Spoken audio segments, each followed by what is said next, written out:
Hello there. Hello, Amit. Do I recall you saying that you speak gobbledygook? I did. I do. Speak it. Is this to do with the goblin I saw you with in Hogsmeade? It is. His name is Lodgok. We could use your help with something. He's waiting for me near a goblin mine. Would you be willing to help? Of course. How exciting. Well, might this be dangerous? I think he simply wants to show me something that involves gobbledygook. If it helps, he's a friend of Sirona's. Good to hear. Good to hear. If Sirona trusts him, then I feel much better. You said you know gobbledygook, but how well? I've been reading it for as long as I've been reading English. My parents have an extensive library.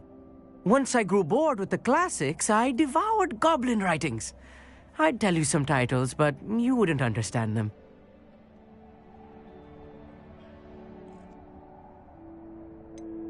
Have you ever spoken directly to a goblin? Unbelievably, no. I'm so looking forward to it. Actually conversing in gobbledygook with a native speaker. Cannot wait to confirm subtle bits of pronunciation and tone that may have eluded me, being self-taught and all.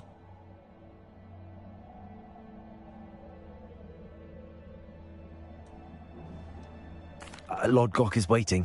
Shall we go? Of course. I just want to check the pronunciation of a couple of key terms first. So I will meet you there.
I should investigate.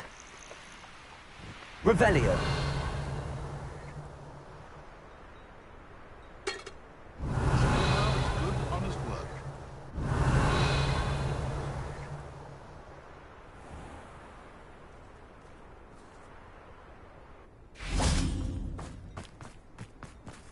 Hello, Hamora.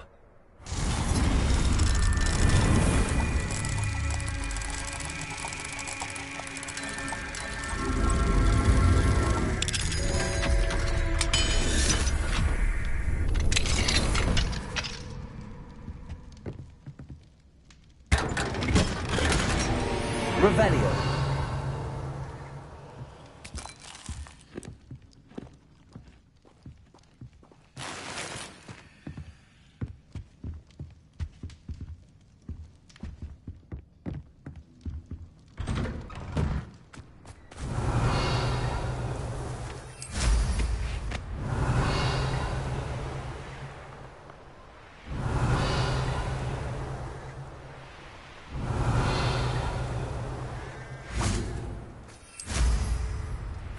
Revelio.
Revelio.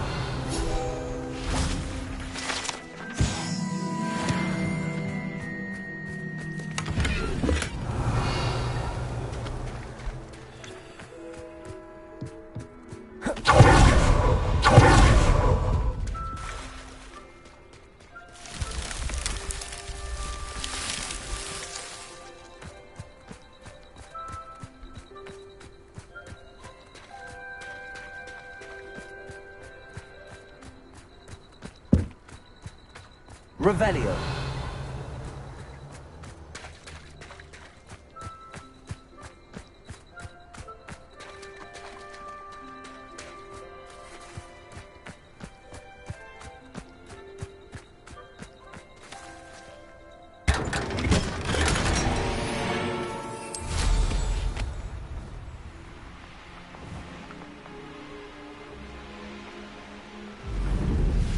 This looks intriguing.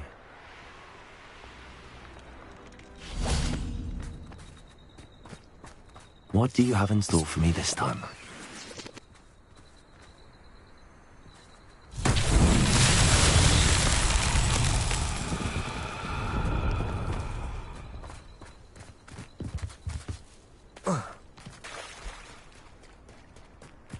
Lumos.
Lumos.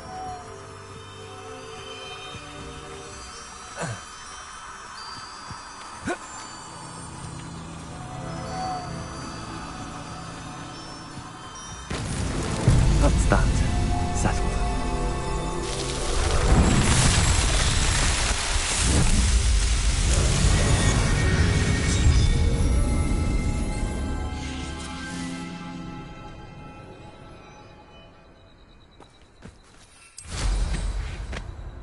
Revelio.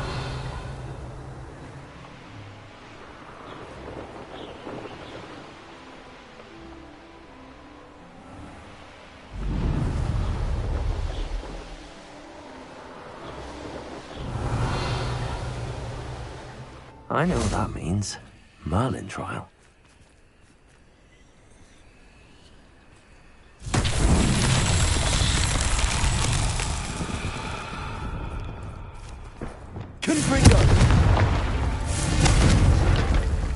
Revelio.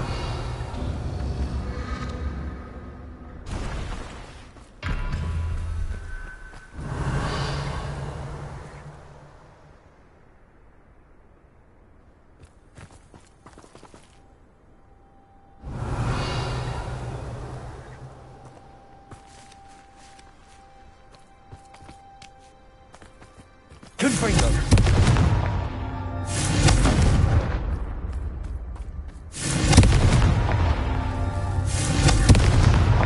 These Merlin trials won't get the best of me.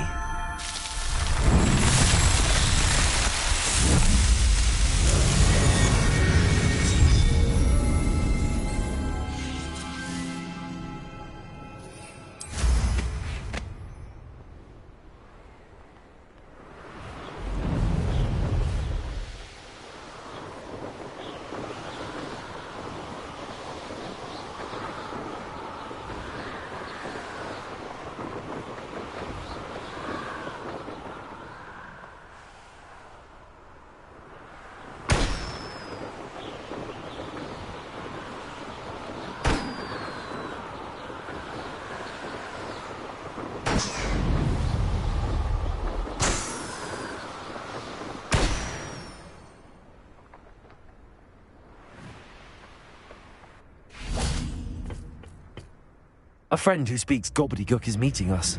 Before he arrives, perhaps you could tell me why we're here? Of course. Unfortunately, presenting Ranrock with the Helmet of Urtkot did not have the effect I'd hoped. Because he knew the details surrounding its plunder, he presumed I'd had help from a witch or wizard in retrieving it. How else did he expect Goblinkind to get the helmet back? Seems he has no interest in making amends with you. I'm afraid we do not have the luxury of rational expectation when it comes to Ranrock.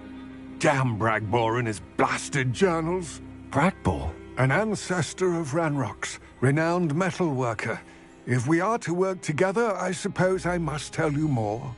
Not long ago, Ranrock sent me to collect a recently unearthed set of Bragbor's journals. They described repositories that Bragbor had been commissioned to build for a group of witches and wizards. What do you mean, repositories? Large, magically fortified receptacles crafted from goblin metal. Ranrock recruited others to help me locate the repositories. We were to search anywhere that was connected to 5 names mentioned in the journals: Rackham, Fitzgerald, Bakar, Morganach, and Rookwood. Rookwood Castle. That is where we began our search. Why does Ranrock care so much about these repositories? He cares about what they contain. For centuries, wizards have refused to share their magical knowledge with goblins. Your kind will not even let us carry wands.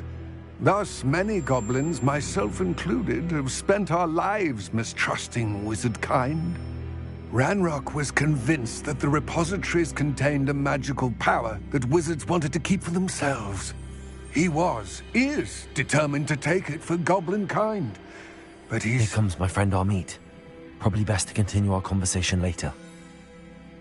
Greetings, Lord Gok. It is an honor, sir. You speak gobbledygook. Oh, Bacalio. Enough. Please do not tell me that was meant to be gobbledygook. Well, yes. Perhaps my pronunciation was a bit off. I imagine certain dialects differ? Pronunciation is not the issue. I barely recognize that as language. I trust you can read gobbledygook better than you can speak it? I can, Sir Lord Gok. Just Lord Gok. Thankfully, we only need someone who can decipher written plans, since I cannot join you in the mine. What written plans? And why can't you come with us? We need some idea of what Ranrock knows or is plotting. I suspect a careless loyalist may have left plans behind. And I'm unable to join you because I cannot risk anyone reporting my presence to Ranrock. All you need to do is not be seen, either by the eye above the enchanted door or a loitering loyalist. What else should we know about the enchanted door? The door will not open while the eye can see you. You and your friend must be invisible to it to gain access. From what I know of wizard magic, that shouldn't be too difficult to achieve.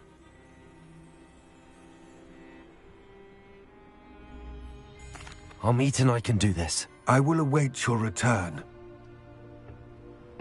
I shall see you soon.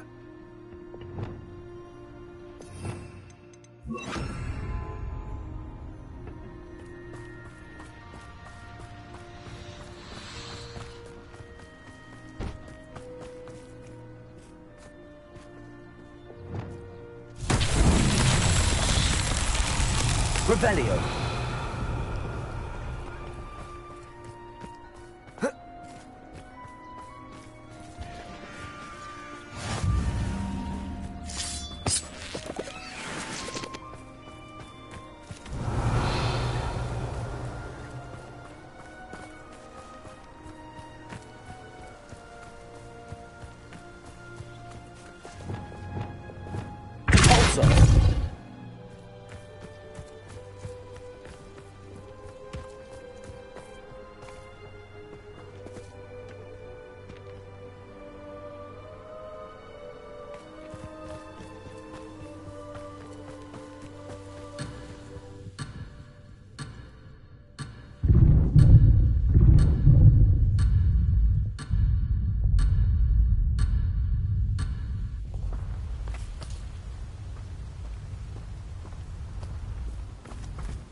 Pulso.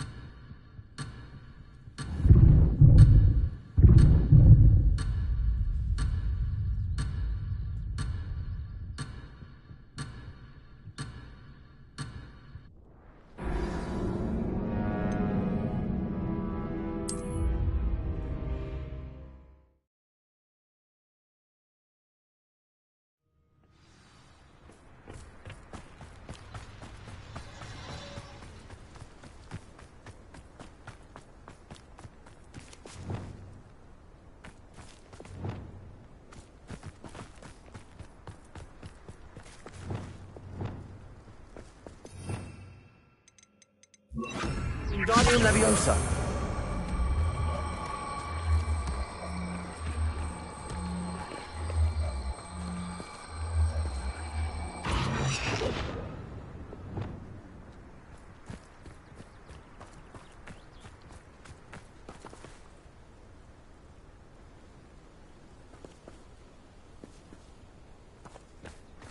This could prove dangerous if I'm not careful.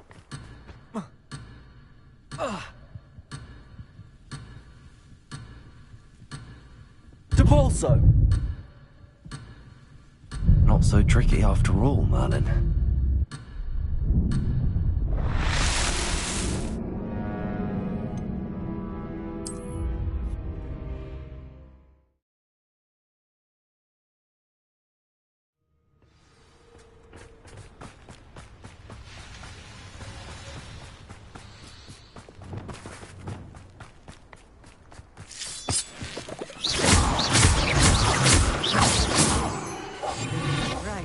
Don't wish to be seen, do we?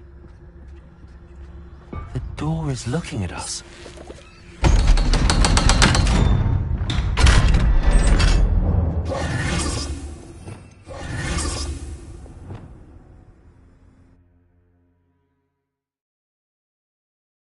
Books so rarely prepare one for reality. A real goblin mind. It's even grander than I had expected. I cannot believe I'm a goblin. Let's just learn what we can and get out. Look at this lift. Impressive workmanship for so simple a device. Impressive workmanship aside, it's the only way forward.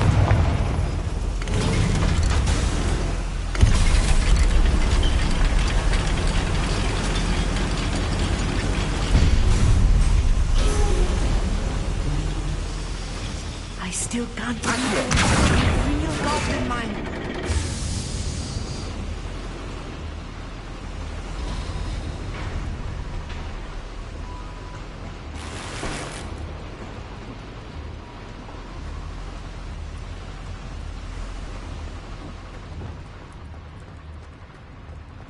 I've read about mines like this.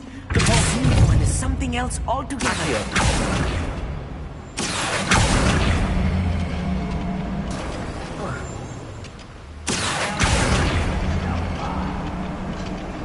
Keep your wits about you, Amit. I'll get you through this mine.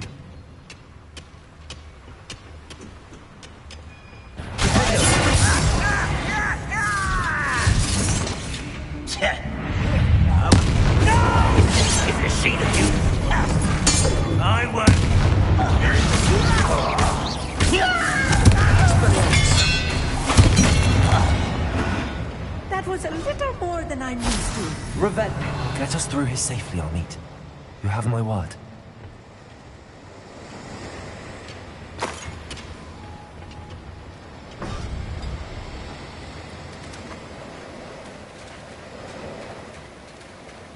We're being watched by a door.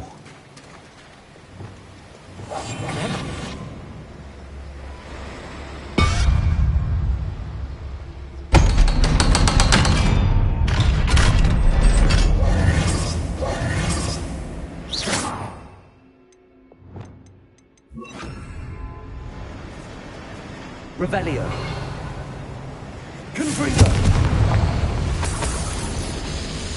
I feel like a character from one of the adventure books I read during the summer holidays. Let's take a look around, Amit. See if we can find any plans. A schematic? I will get to the bottom of what they've been building down here.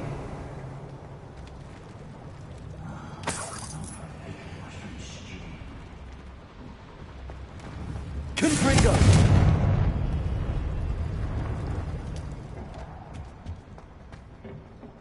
Revelio.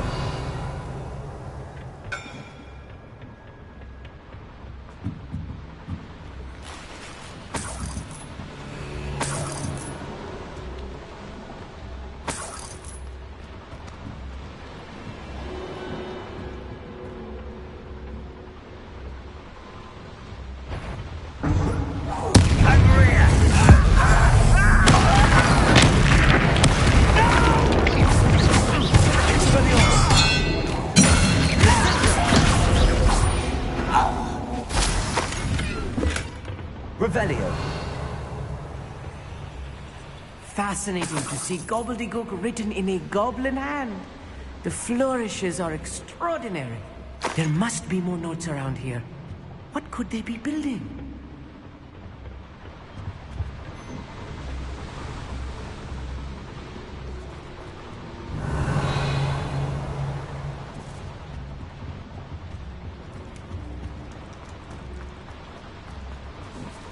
Revelio. If I'm translating this correctly, and I think that I am, they're building something rather large. But what? Let me know if you see any more plans or schematics. We can't return to Lodgok empty-headed. Expelliarmus. Chill spells.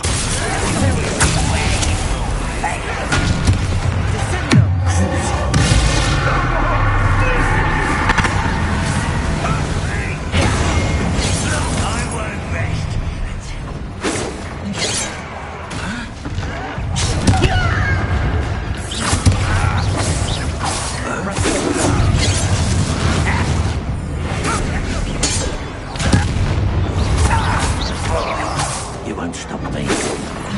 Not quite, prisoner. He's a shifter. Confringo! Expelliarmus. Oh, this really is too much. Stay close. I've handled much worse. Another boiler. This place is more complex than I had expected.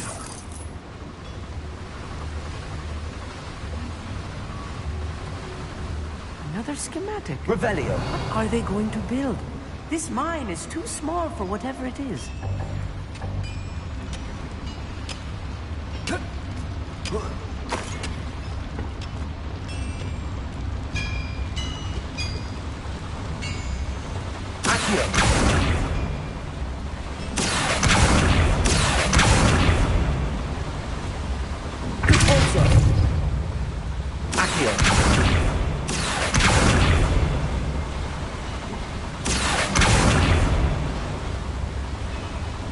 Incendio! Accio!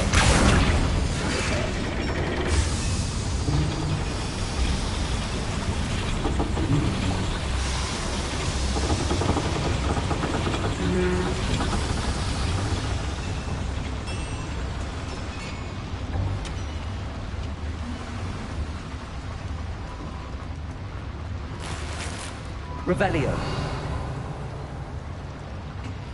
Confringo! Bombarda.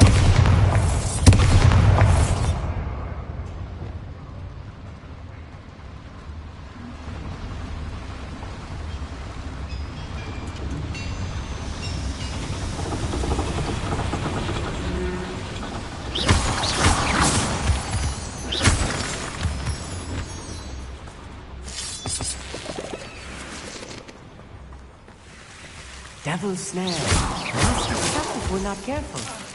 Not an entanglement we need right now. Revelio.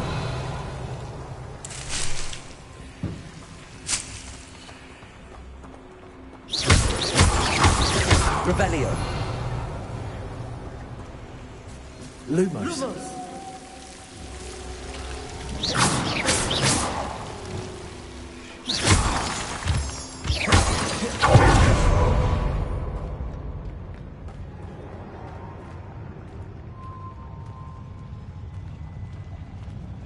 We'll reclaim what is rightfully ours.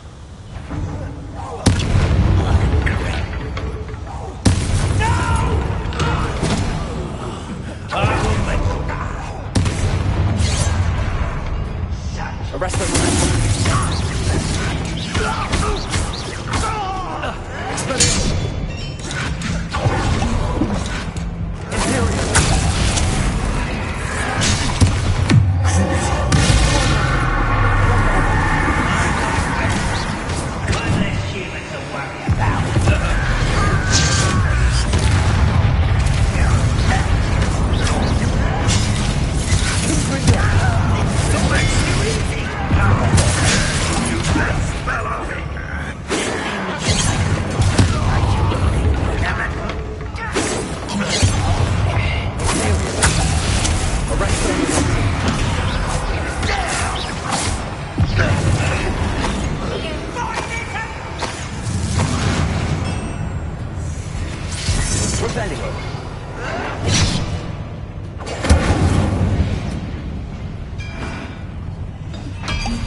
What's going on out Revelio. Arrest them. That was meant for me. How many of them are there? That should be the last of them, I'll meet. Revelio.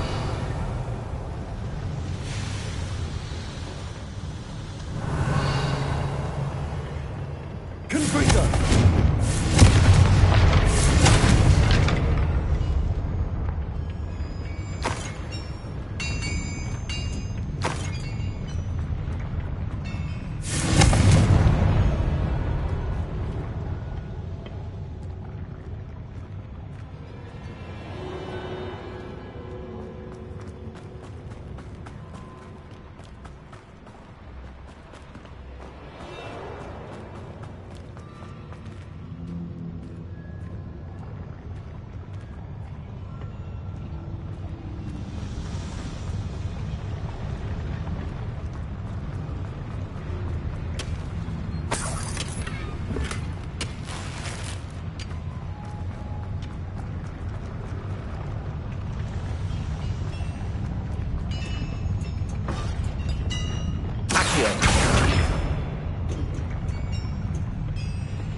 This is not good. They're building enormous drills, bigger than this mine could contain. Let's get out of here and tell Lodgok what we found.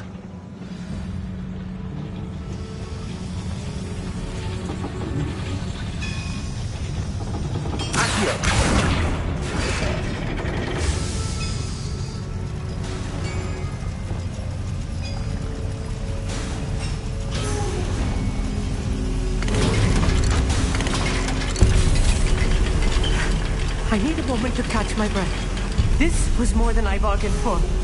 I'm glad you came with me, Amit. Now that we know what they're up to, we can get out of here.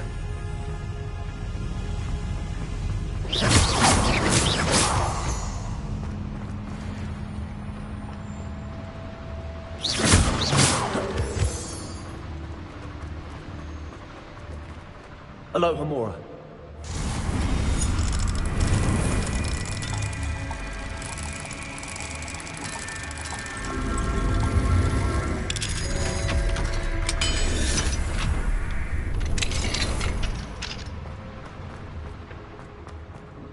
Revelio.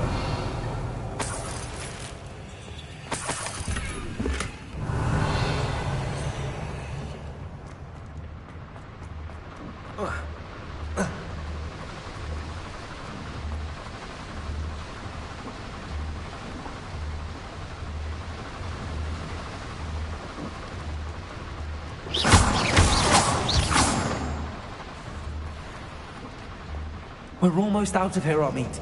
Look, the lift. A welcome sight indeed. Revelio.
Revelio.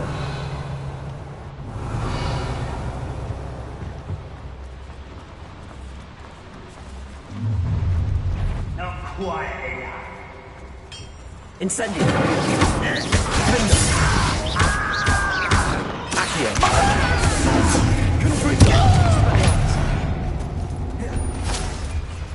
That's the last loyalist.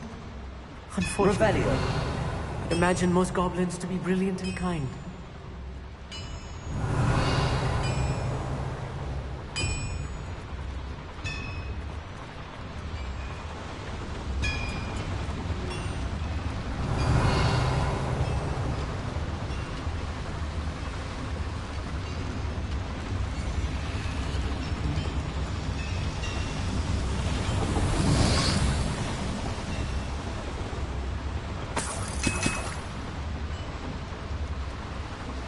Confringo. Incendio. Expelliarmus.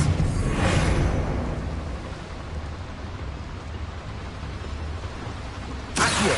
Wingardium Leviosa.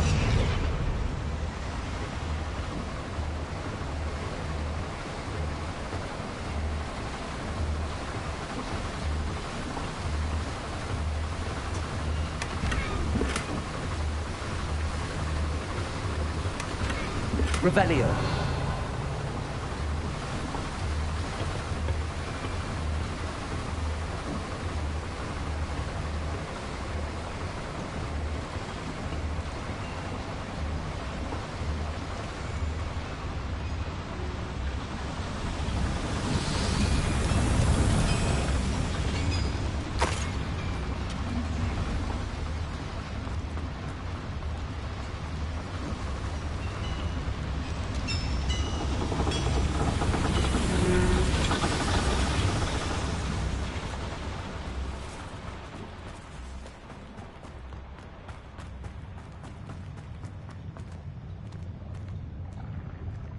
must be a quicker way out of here than retracing our steps.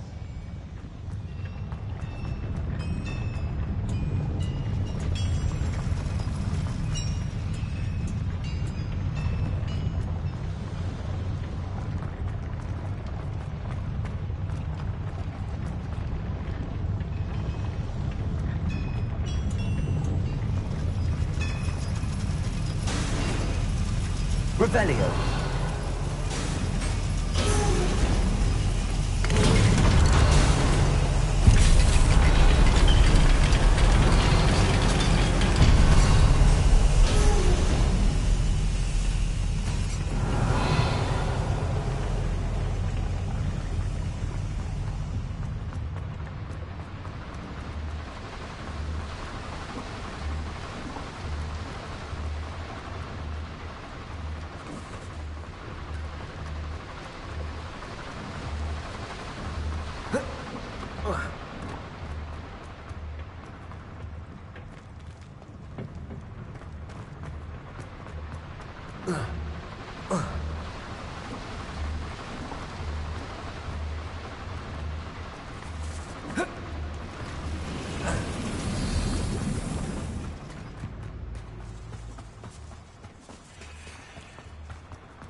Can we please... That wasn't so bad, was it?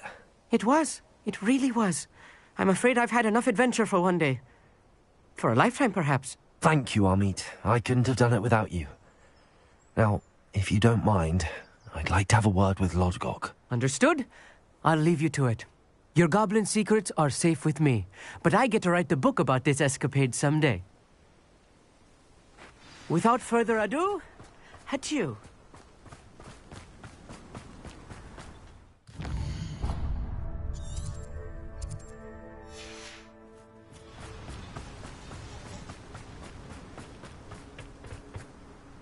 They're building enormous drills.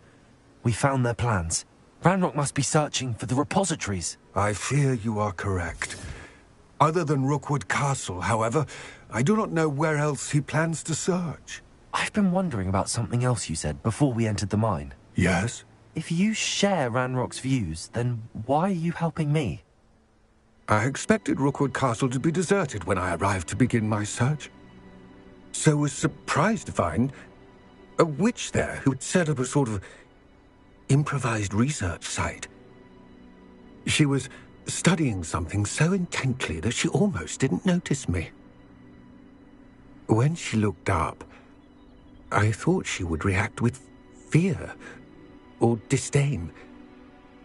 But instead she did something that I will never forget. Without a moment's hesitation, she smiled and asked me to sit with her. She told me that she was a researcher and showed me a small, oddly shaped container with a strange symbol on it. She was certain it was made of goblin metal, but was unable to open it. She wanted to work together. Miriam. Yes. But how did you... Professor Fig's wife. He told me of her research, and I know of the container. Ah.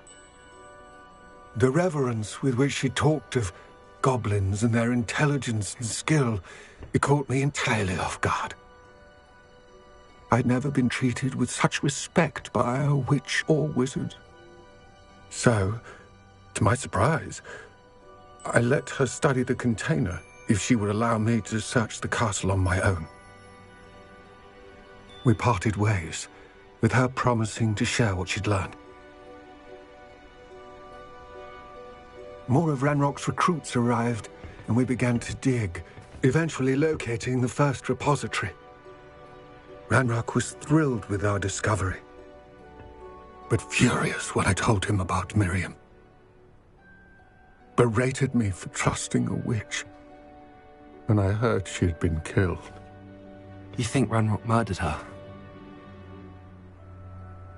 I don't want to believe it, but don't know. After that, something shifted in me. I had seen how the power from the repositories was transforming Ranrock, transforming all of them. I could no longer remain a part of it. Thank you, Lodgok, for telling me this. I tell you all of this so that you understand what is at stake. Ranrock never found all of Bragbor's journals. But the ones he did find suggest that Bragbor at some point built a repository far greater in size than the one beneath Rookwood Castle. What you've discovered here today worries me deeply. If Ranrock learns of the location of that repository, I fear we shall be destined for a great war. I will find out what Ranrock knows. Watch for my owl.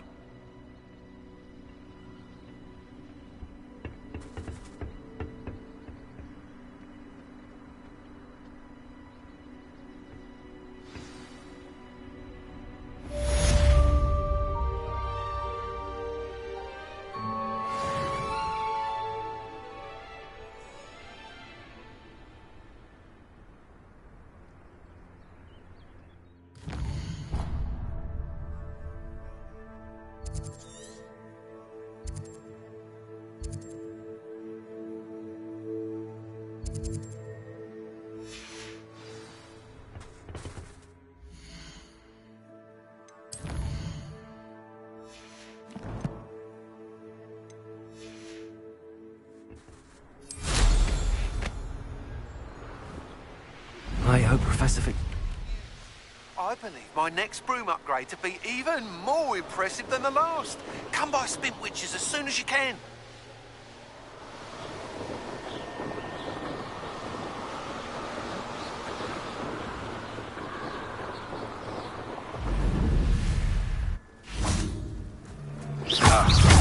You're the one who stole our Griffin. Stop that! Criticus Totalis! Criticus Totalis!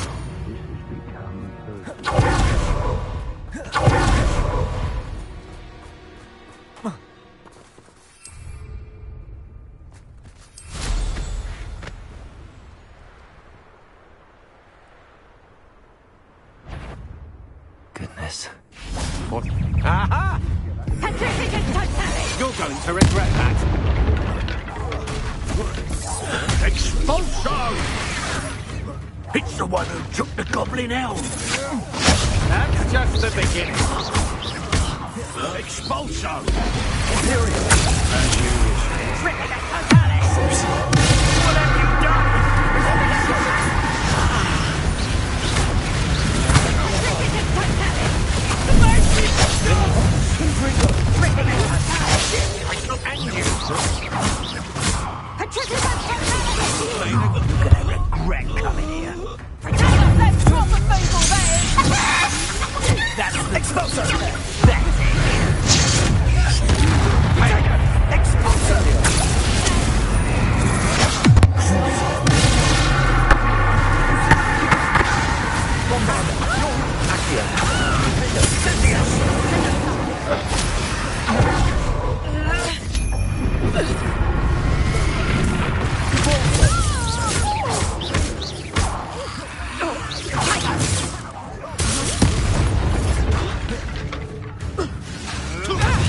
You haven't got a friend!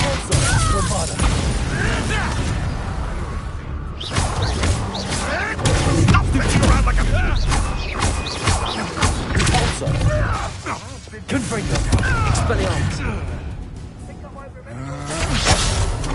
Slow.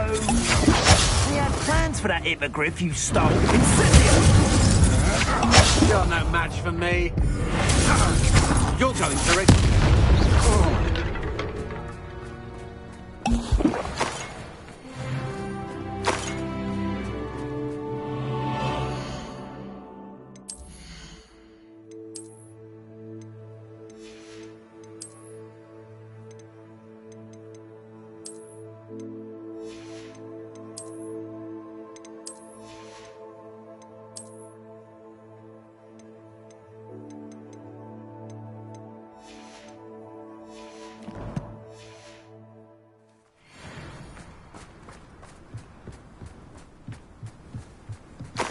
Revelio.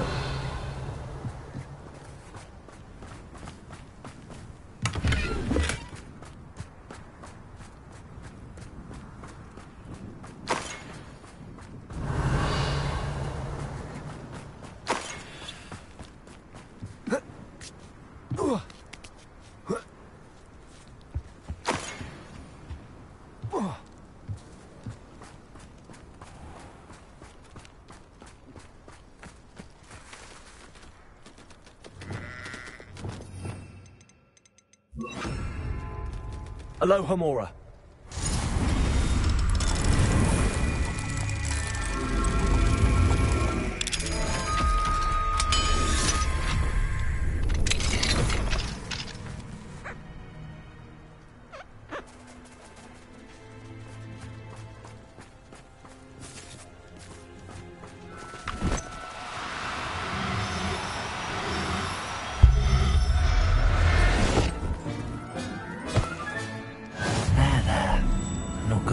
You.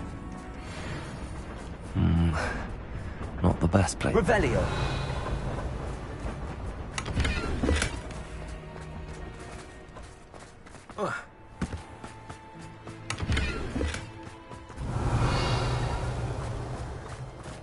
If I wanted this little excitement, I'd have a job at a bank. Aloha Mora.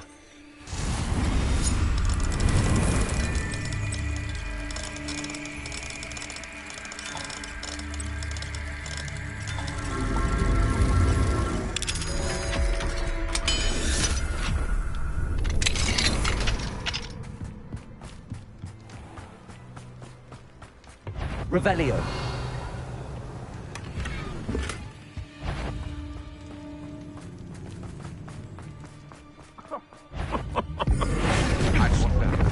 Better have a look then.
You'd think knowing spells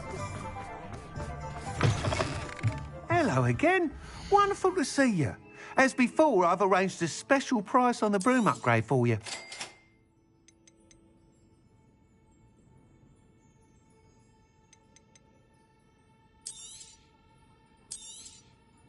You'll be thrilled with that broom, I promise you.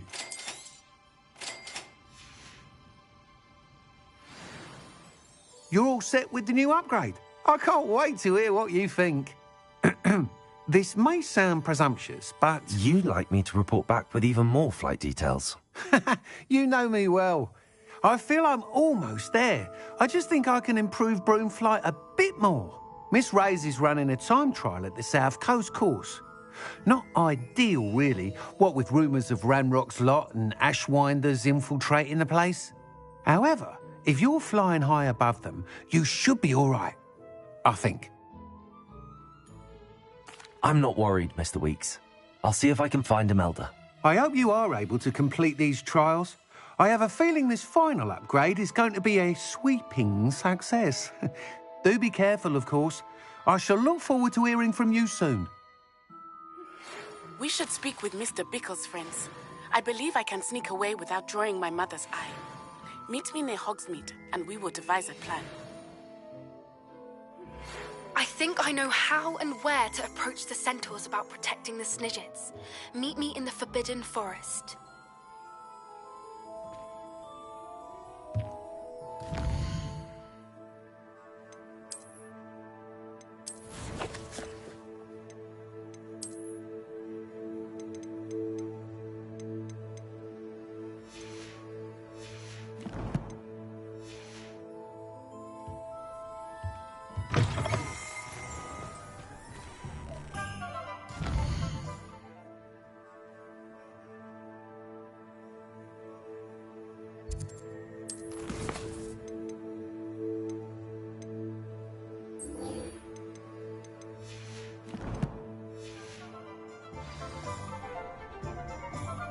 Perhaps I could test out my new upgrade on the way. Revelio!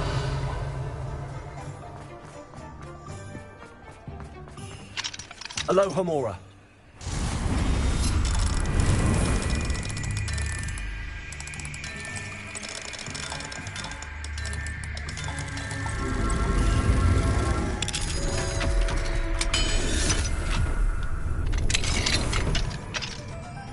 Confringo! Revelio.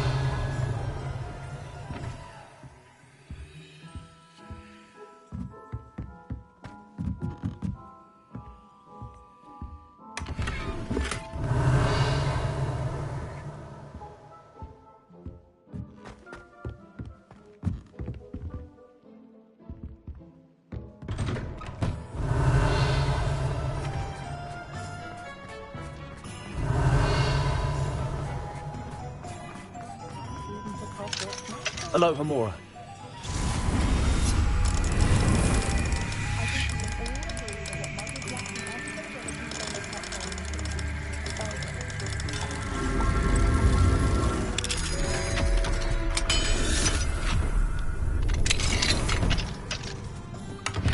Revelio.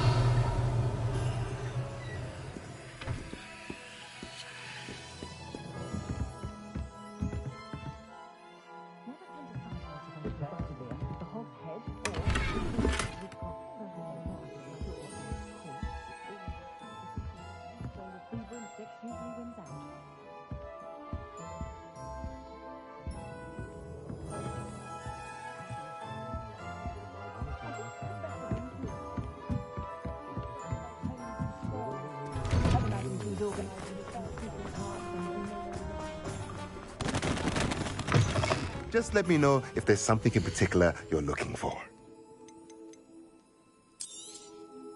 Nothing like finding just the right thing, is there?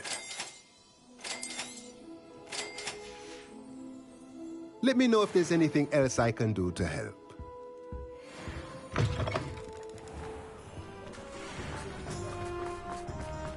Sometimes it seems all roads lead to Hogsmeade.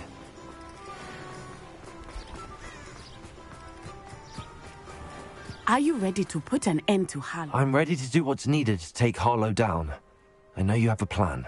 We must gather information from the friends of Mr. Bickle that Archie and Mrs. Bickle mentioned. Agabus Filbert, Otto Dibble, and Mr. and Mrs. Rabe. All right. I suggest that you speak with each of them while I head to the Hogshead. I saw some Ashwinders heading there. And as my mother would never go near the Hogshead, she is less likely to learn of my activities than if I were to wander the village questioning its residents. Where am I to find these friends of his? I do not know about Mr. Rabe, but his wife, Daisy, is often in Hogsmeade, as is Agabus Filbert. And Otto Dibble, he works at Gladrags, so you will likely find him there.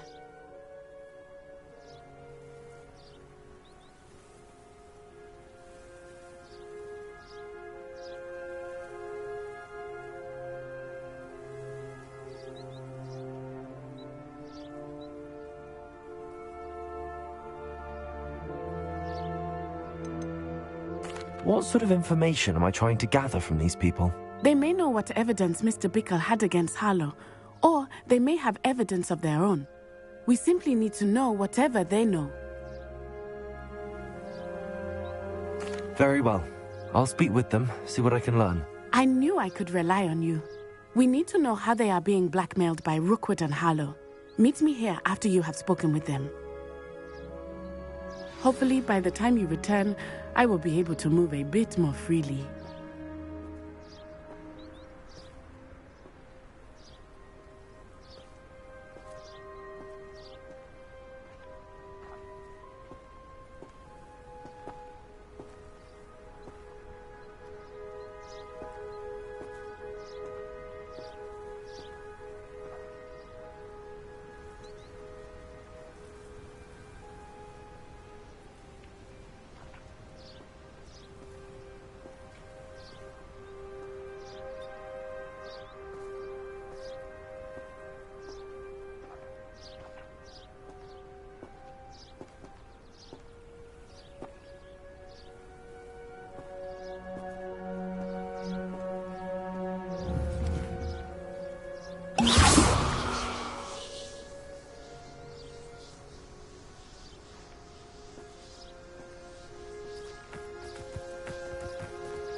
Revelio.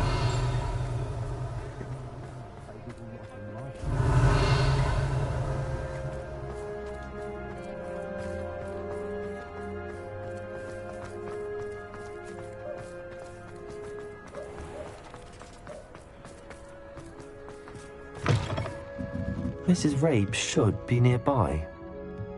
Oh, Isco, what have I done? Mrs. Rabe, I wondered if I might speak with you about Theophilus Harlow. I'm a friend of the Bickles and I'm trying to gather evidence against him. Poor Joanna and little Archie. And now Harlow has taken my darling Isco. What do you mean? Why? I'm a security guard at Gringotts, and my husband is a curse breaker for them. Harlow approached me about helping him extort my colleagues into giving him treasures from the vaults. And you declined? Of course I declined. Repeatedly. I thought they'd given up, until I came home one night and found my husband gone, and a note affixed to my door with a knife. The note stated that I only had a few days to reconsider helping with some banking needs, and that my husband would appreciate it if I acted quickly. But the help Harlow wants is help that I cannot give, and my dearest Isco is paying the price.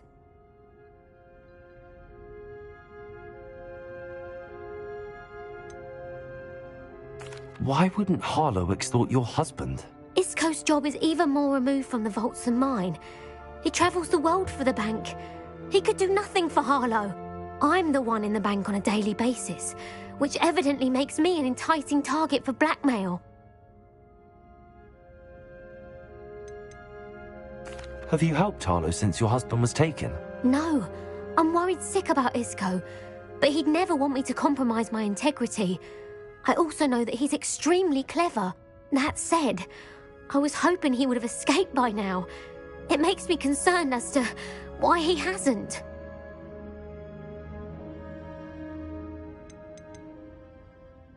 Are you sure the note means that your husband was kidnapped? What else could it possibly mean? Besides, I came home to find that someone had trampled the daisies in our garden. It may sound silly, but those were Isco's pride and joy.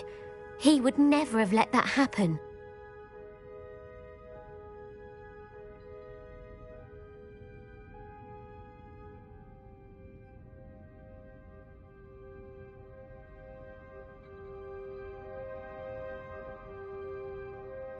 Thank you, Mrs. Rabe. Knowing the lengths that Harlow will go to is helpful, albeit more than disturbing. Mr. Bickle was trying to help us, but now he's gone. I don't know what to do. I shall do all I can to get evidence against Harlow, Mrs. Rabe. Very well. Here's the note I received. You must be careful as well. Please don't put yourself in danger. Some evidence worth hanging on to. Thank you. I hope it's not too late. Now, to find Mr. Bickle's other two friends.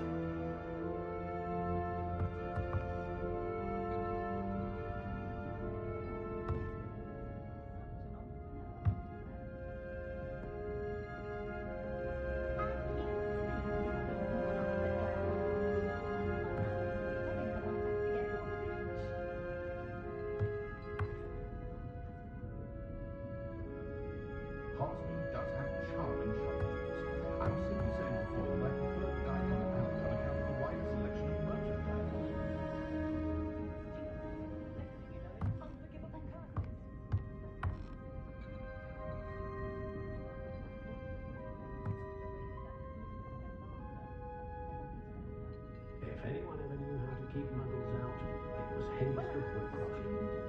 My favourite class was astronomy. Kept having to tell my mother that it wasn't the same as astrology. Well, she was very disappointed when I couldn't help her with a horoscope. I've dined in your house, and I can say that the experience would have been much more pleasant had you had a house elf.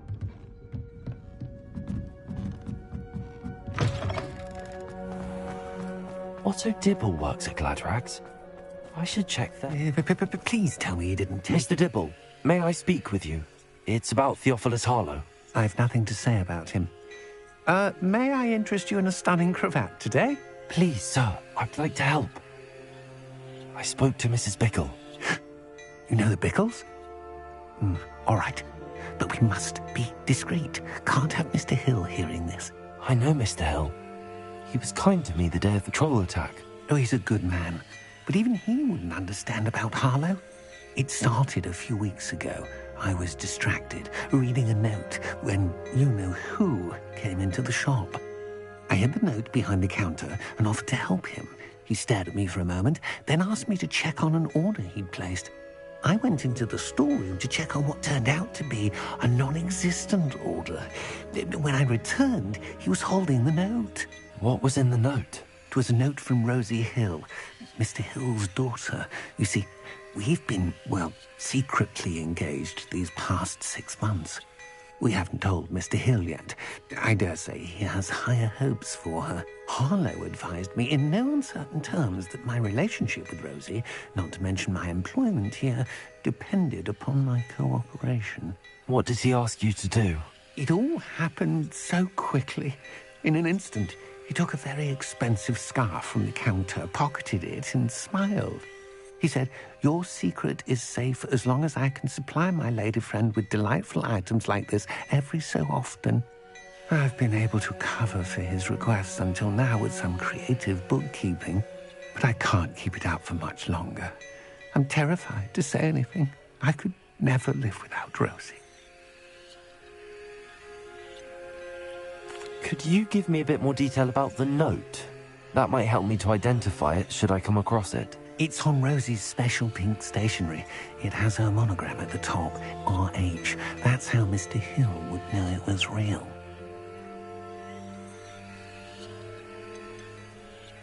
What have you been doing to keep the extortion a secret? Well, as I mentioned, creative bookkeeping. And I've also been trying to cover the costs with my own savings, but I'm running out of money. Of course, none of this bodes well for my efforts to improve my circumstances and to be worthy of Rosie.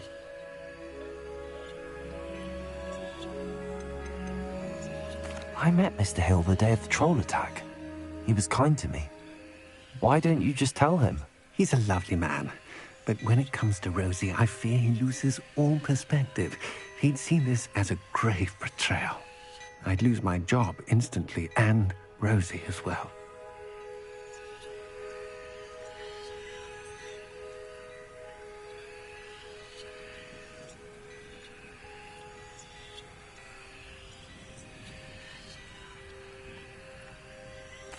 Thank you for telling me.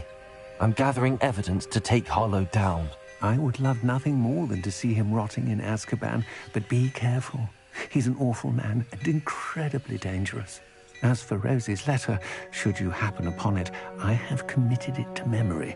You may destroy it immediately. Understood. Now hurry off before Mr. Hill returns. Where was I? We're on the right track. Now to find the last of Mr. Bickle's friends. I'm not sure muggles appreciate that.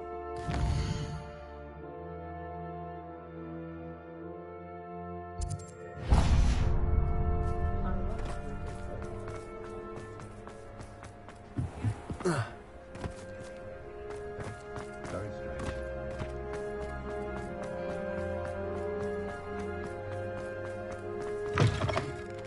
It is wonderful to see you back here.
Agabus Filbert must be around here somewhere. Hello there. Excuse me, Mr. Filbert. I wondered if I might speak with you about your dealings with Theophilus Harlow. I hope to ease Mrs. Bickle's mind by gathering evidence against him. Oh, tragic what happened to Bickle. He wanted me to speak out against Harlow for an act of violence committed against me. But I feared Harlow's retaliation, and so I refused.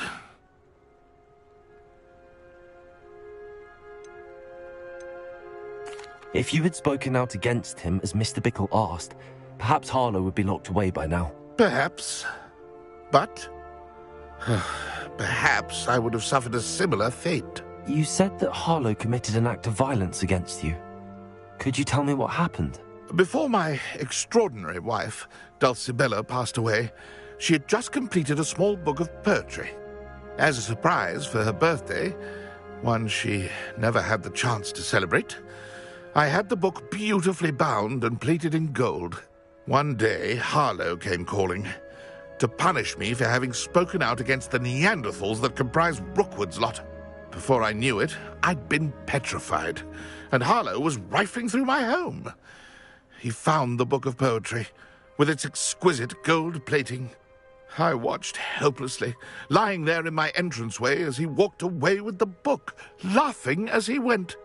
I was shaken to my core, still am, to be honest. I imagine you fear Harlow retaliating again, but do you mind if I share this information with Officer Singer? I suppose I have no choice. This extortion can't go on forever. You can pass it on to anyone who may be willing to help. Harlow does not like people talking, as you already know. I've spoken with Mr. Bickle's friends. Now to find Natty.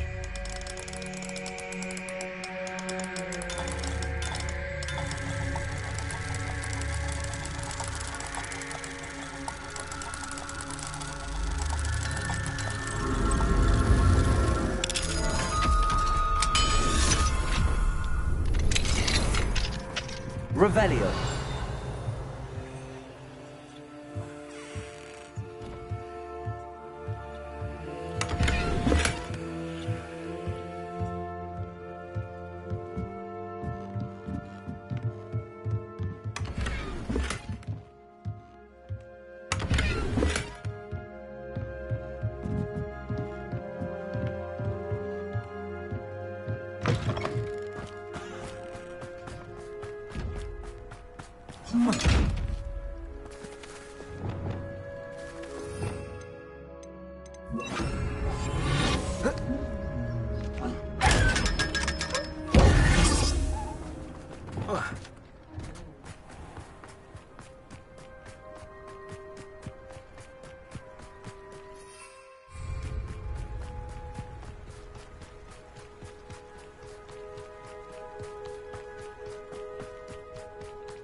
It's not like Natty to be late.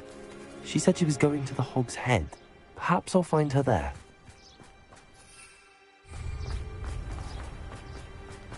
Revelio.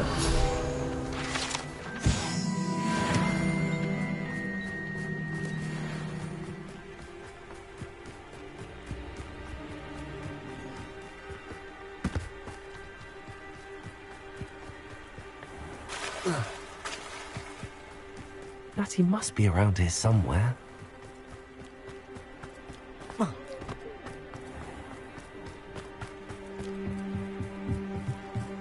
Natty's wand. She can cast without it. She wanted me to find this. She's in trouble. Revelio will show me where she was taken.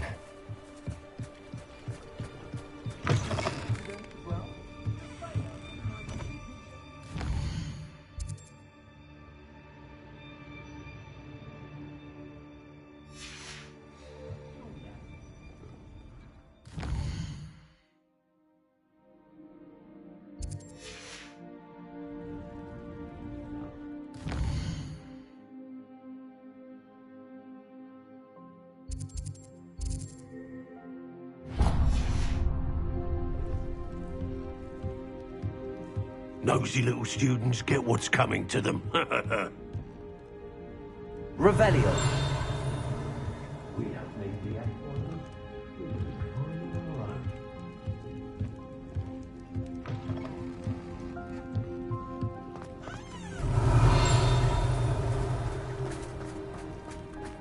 Natty must have been taken this way. The footprints led to this room. There must be another way through. Accio. Revelio. Accio.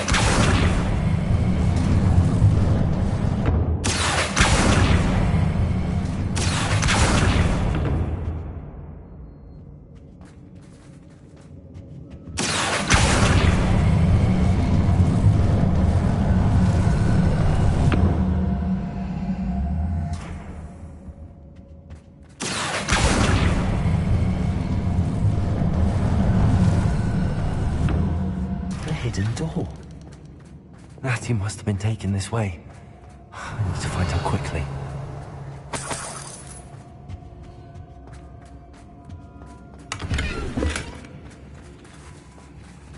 Be sure I'm not seen.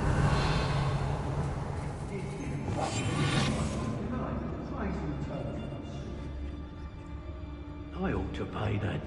It's not gonna work. It's mine. Using that girl as bait.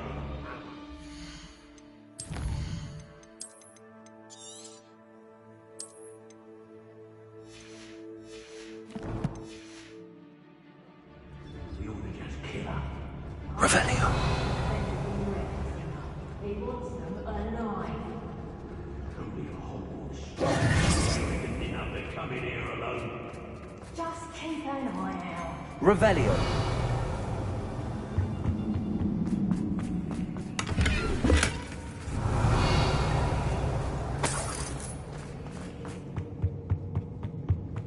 I was a proud man, Dad, and there's more of it.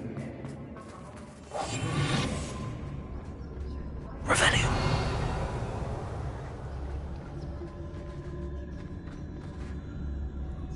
I think there's a hot meat later. There are some trouble.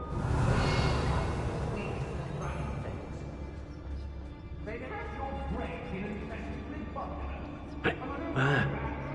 It's exhausting. Standing here all day waiting to do Rockwood's work for him. He can fight his own battles.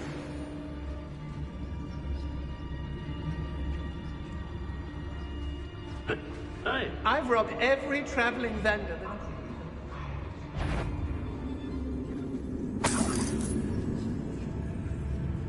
Revelio. what?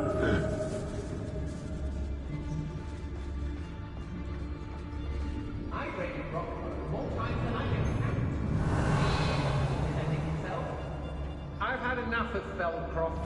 Hope I never have to see it again.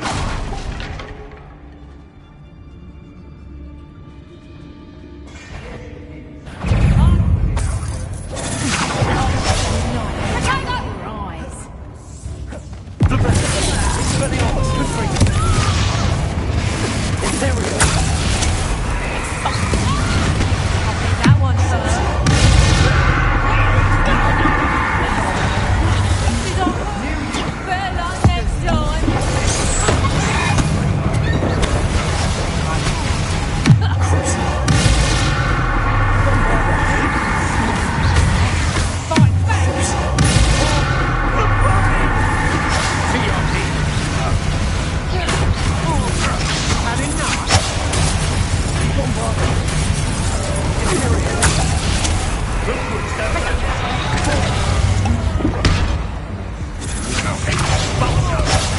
Just the beginning.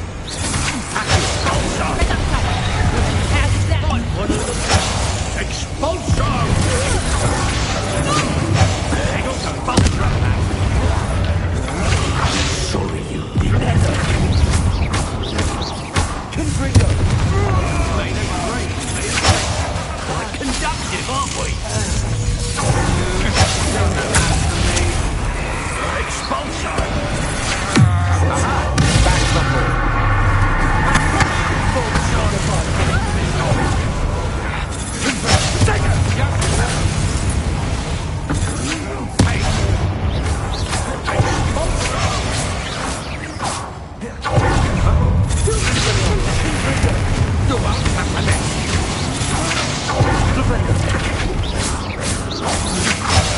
To regret that. Have little patience.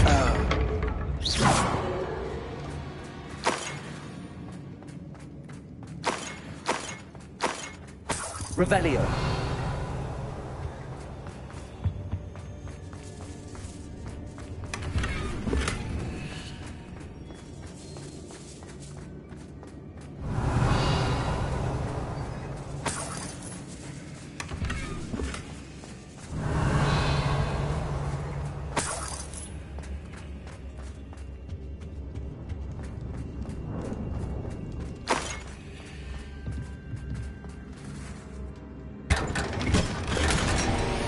Revelio.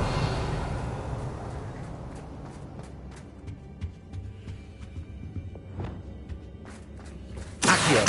Wingardium Leviosa. Accio.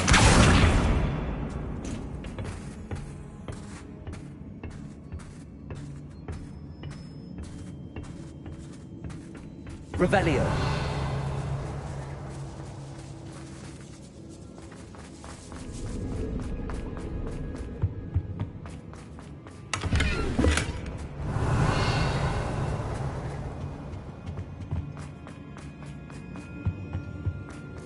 Natty must be here somewhere.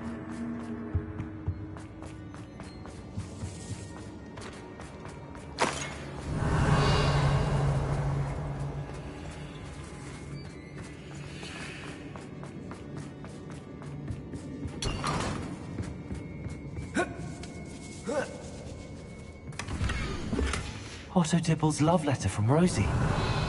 He wanted me to destroy this if I found it.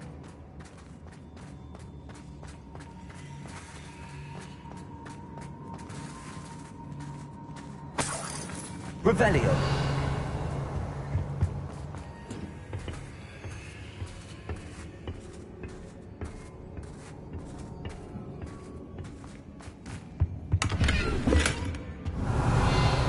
Incendio. Confringo.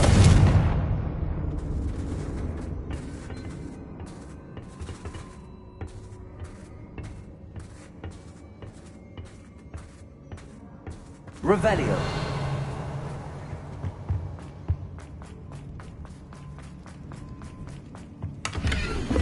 The book of poems that was taken from Agabus Filbert.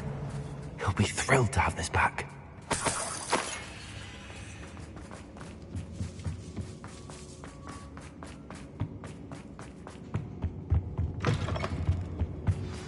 You found us! I knew you would realize I had left my wand. Aloha, Mora.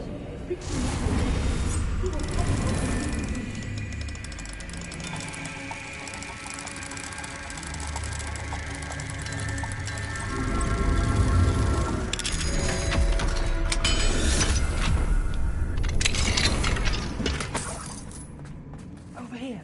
I need your help.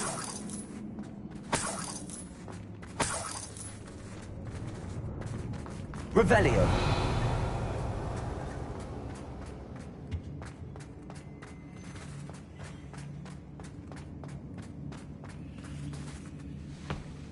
Mr. Rabe, Daisy told me you'd been abducted. You spoke with my wife. How is she? Worried about you. Are you all right? I am all right. Thank you for coming. These locks are cursed, and there's an anti-apparition jinx on the cells.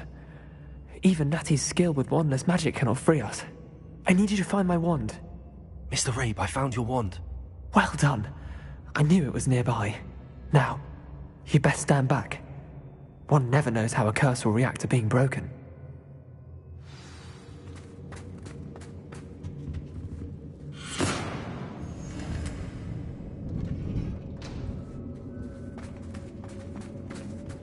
Revelio.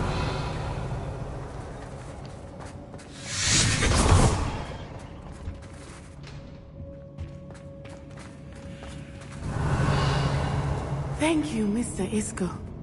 My pleasure. And thank you, my friend. We owe our lives to your bravery.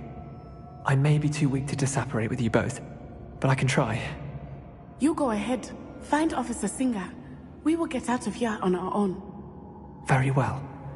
But be careful. Thank you, my young friends. Be prepared for a fight. These Ashwinders must pay.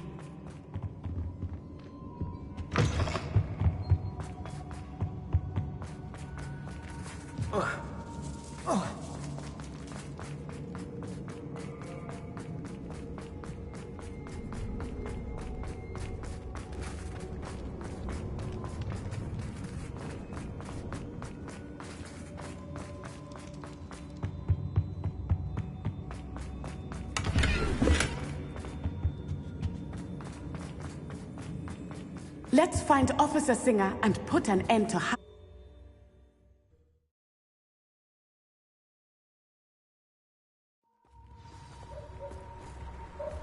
Natsai Onai. I should have known. And you, the troll dispatcher. Oh, thank goodness the two of you are safe. Isco Rabe told me a couple of students had rescued him. Should have known it was you two. Is Mr. Rabe all right? He is. I sent him home to his wife, Miss Onai. Your mother will not be pleased to learn that you're still risking your safety pursuing these dangerous men. Actually, Officer Singer, Natty and I learned of several Hogsmeade residents who've had their lives threatened by the Ashwinders. In addition to abducting Mr. Rabe to blackmail his wife and Natty, Rookwood and Harlow have also extorted Agabus Filbert and Otto Dibble. I will look into all of that. As for the two of you, I appreciate what you're trying to do, but you are taking great risk. Next time, please let the authorities handle the Ashwinders. Yes, officer. Do you have enough evidence to take down Harlow and the rest of Rookwood's lot? Well, it's certainly a good start. We shall see. But you can leave this to me now. Natsai, you may wish to speak with your mother about this before I do. My mother will not like this. Thank you again for rescuing me.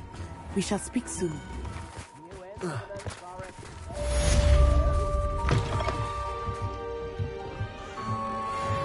Mine now, Demi, guys.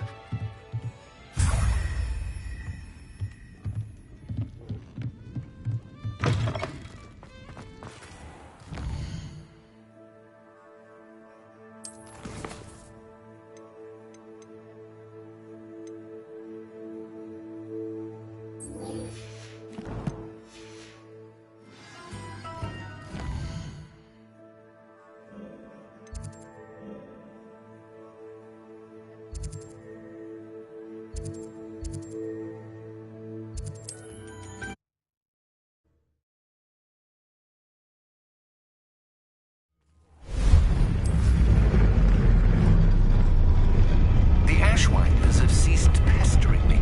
I suspect that's your doing. Thank you from me and Rosie both. We're just leaving for our honeymoon, after we tell Mr. Hill of our recent marriage.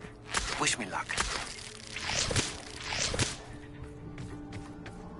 I can do this. I can do this. They will want to help. Is this where we're meeting the Centaurs? Well, they don't exactly know we're coming, so it's less of a meeting and more of a surprise, I suppose. Once we tell them about the Snidgets, they'll understand why we came and they'll want to help. I hope you're right. Perhaps they'll be able to tell that we're sincere. There's something about them that's so knowing. It's almost unnerving. I suppose they are known for having an air of omniscience. That's exactly the right word. Never mind. What is it? It's nothing, truly. We've no secrets to hide. That's right. We'll simply be honest with them about what we're trying to do. They'll have to help us, won't they? Yes, of course. You're absolutely right. We'll meet with them, tell them about the Snidgets, and I'm sure to all be fine.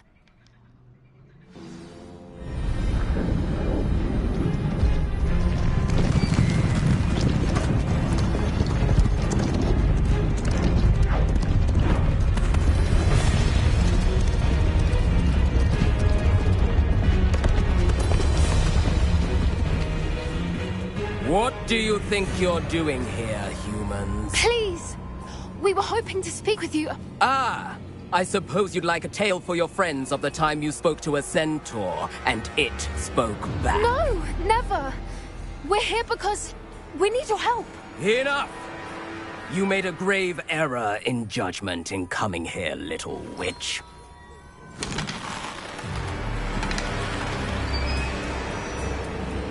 Leave them be, Alec. We do not harm the young. It is not our way. You forget your place, old fool. I'm the leader of this herd, and while you cling to our way, their kind continue to slaughter beasts like us without a care! From what I can see, they have slaughtered no one. They will leave here unharmed. Mark my words, Doran. If I ever see them again, it will be all 3 of your heads.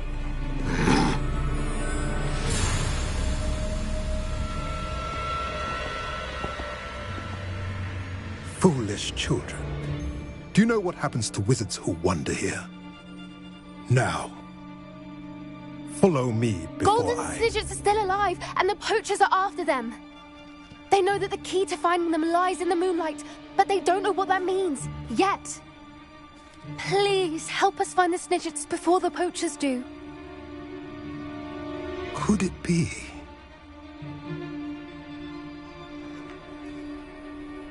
In the south, there is a cave within which lies what the poachers seek.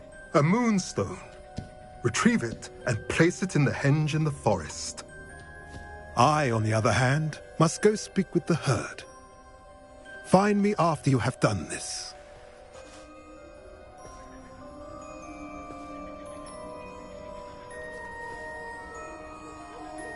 I don't understand. So the moonlight mentioned in the journal doesn't refer to actual moonlight, but to a moonstone. What do moonstones have to do with Snidgets? And why was he so certain about where we could find one?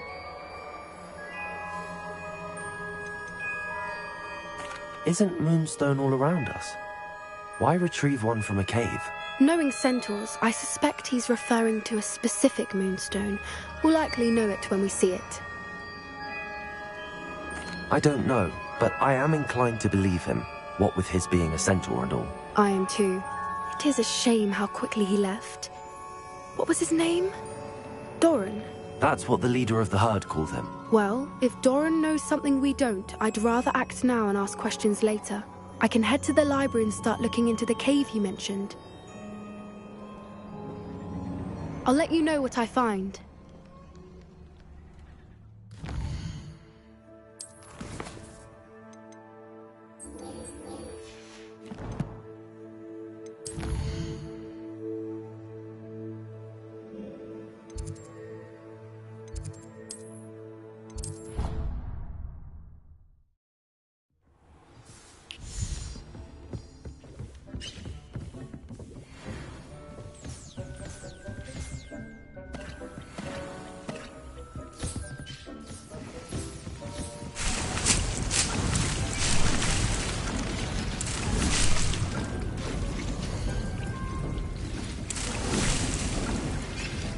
Dee cannot believe how many beasts you have here.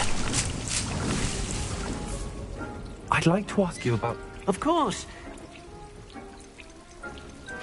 Actually...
Welcome back.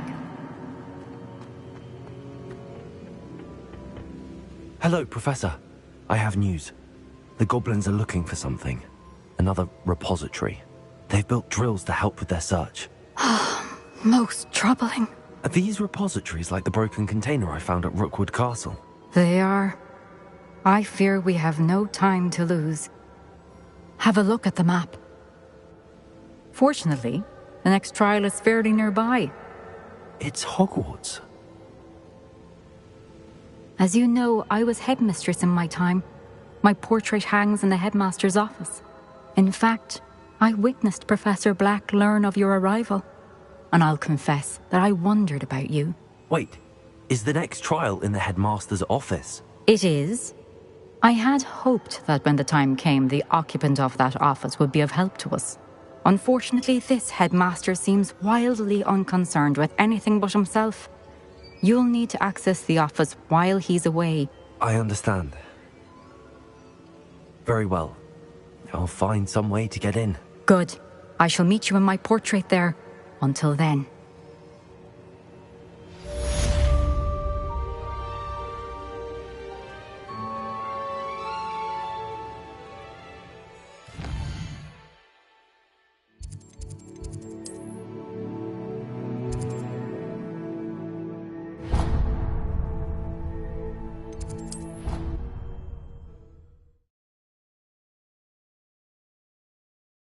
Gain access to the headmaster's office. Perhaps Professor Fig will know what to do. You are the talk of the school since you saved Mr. Rabe and I from the Ashwinders. We have come so far. We should discuss the next steps in our plan to stop Harlow. Hello. Are you here for Summoner's Court? That I am. Don't expect to be as lucky here as you were in Crossed Wands. Speaking of which, care to play a match? Of course, Charlotte. Then may the best summoner win.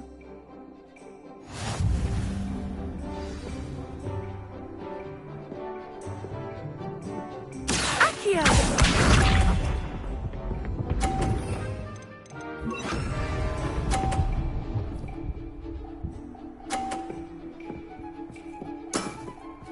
Precisely as planned. Accio!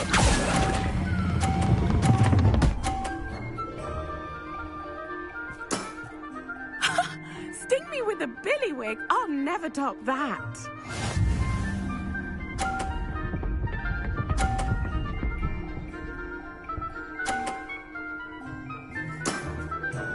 Precisely as planned.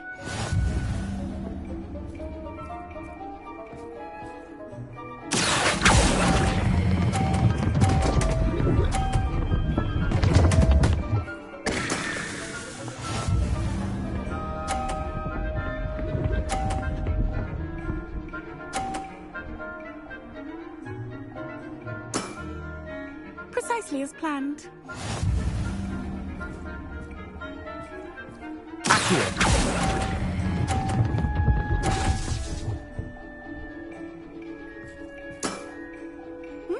Nice technique. Didn't I say I adore competition?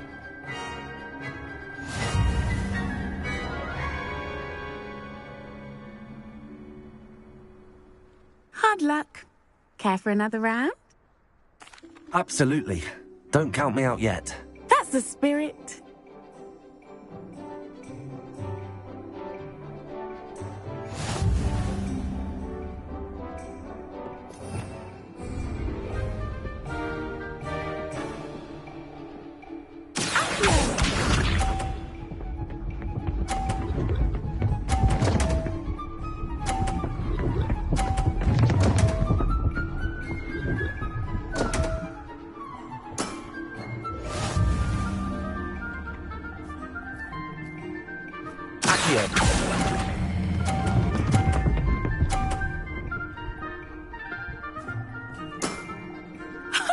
Sting me with a billywig? I'll never top that.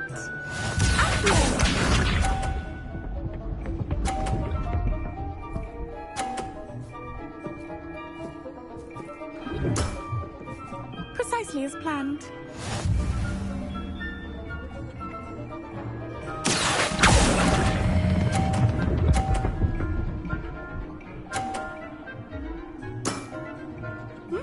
Nice technique.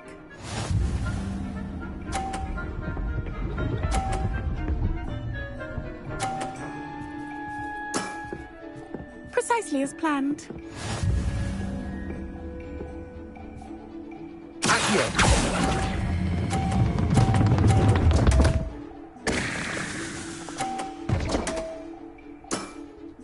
Such grace. Finesse. Well, you are good.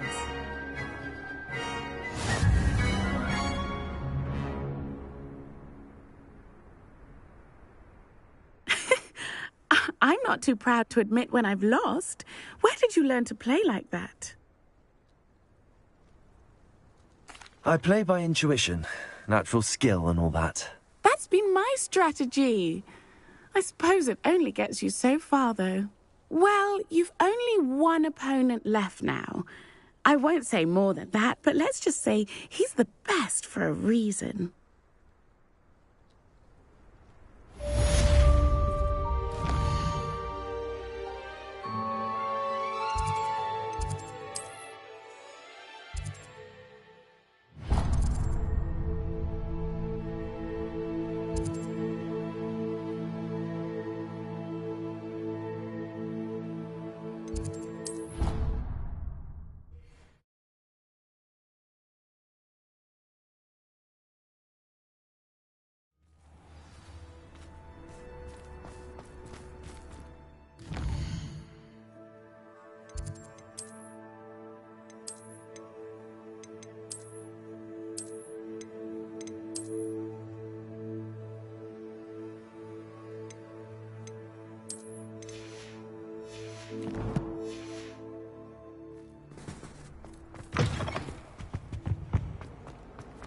Revelio.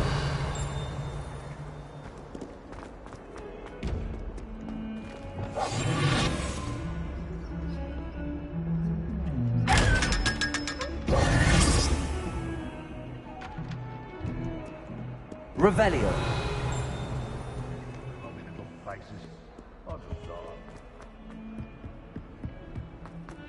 The sheer nerve taking them down. Pardon me, is everything all right? No, it's not. We only had 2 bells to go, but she just had to go and spoil things. I'm afraid I don't follow. Who spoiled things? Also, what bells?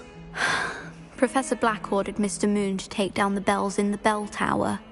Said they were giving him a headache. Those bells are a part of Hogwarts. I wasn't about to let that happen. So, I asked my friend Adelaide to help me put them back. We've always been a duo of sorts, Adelaide and Evangeline. Addie and Evie. Anyway, it was going swimmingly until Black started asking questions. Then she wasn't comfortable with our rule breaking.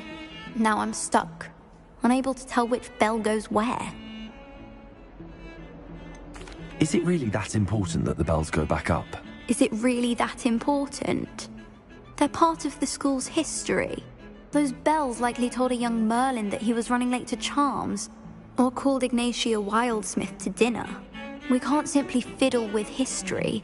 We're meant to be its stewards.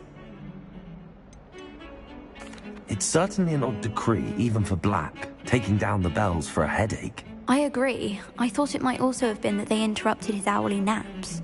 That's all he does in his office, you know. But then I heard... Can you keep a secret? I can. I heard from Alice, who heard from Ollie, who heard from Eugenia, that it's because the bells reminded him of his wedding day. Breaks out in a sweat every hour on the hour. But mum's the word. If only 2 bells are left, isn't it fairly easy to tell which goes where? Easy for you, perhaps. I happen to be tone deaf. Mother likes to say I couldn't carry a tune if it hopped on my back like a chocolate frog. No point putting them back in if they don't sound just as they did before, for the sake of historical accuracy. Perhaps I could help put the bells back up. Really? Oh, that would be wonderful. The bells are in the bell tower just above the music room. You're certainly of more help than Adelaide. I imagine the bells are just inside in the bell tower. Odd-coloured eye and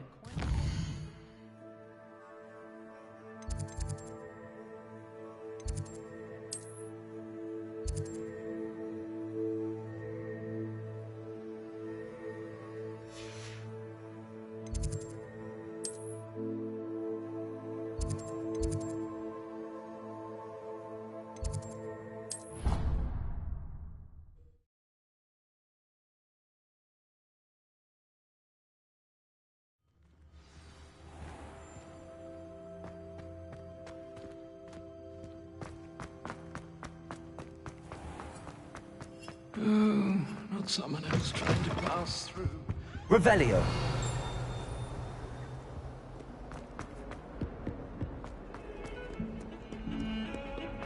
If he thinks he's getting away with this, he has another thing coming.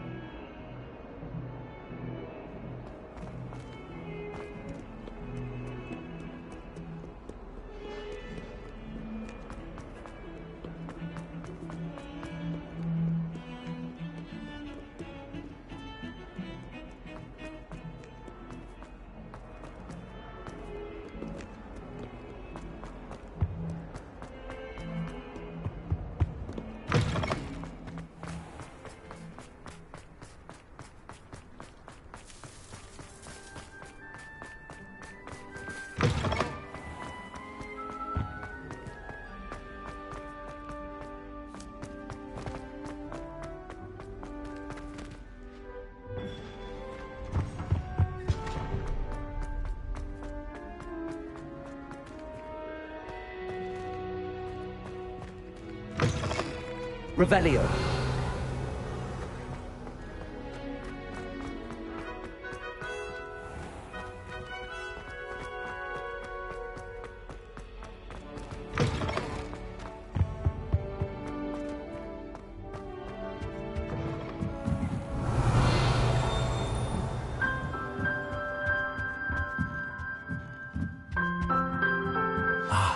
The bells must be upstairs. Aloha, Mora.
Wingardium Leviosa.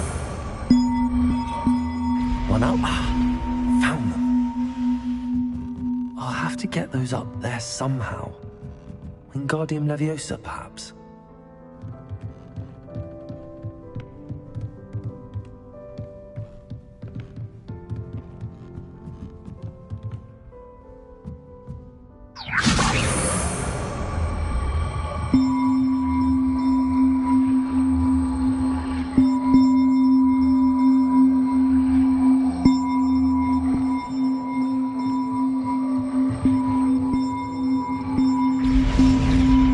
Well, that wasn't too hard. Evangeline should be pleased about this, even if Black isn't.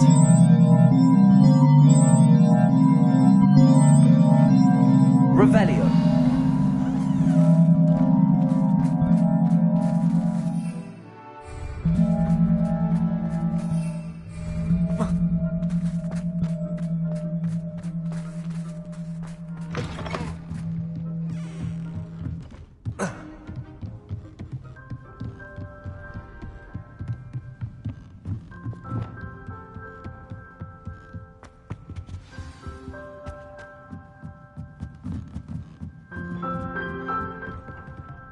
Revelio.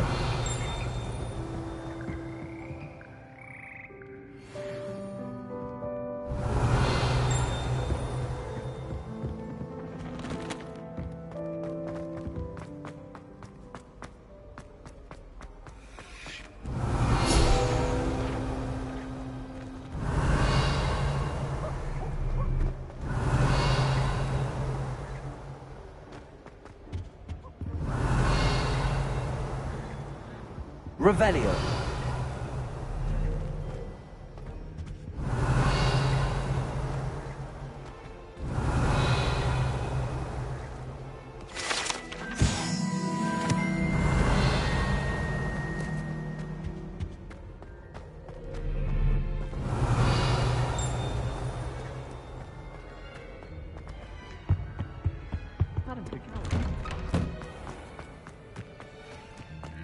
Rhoda.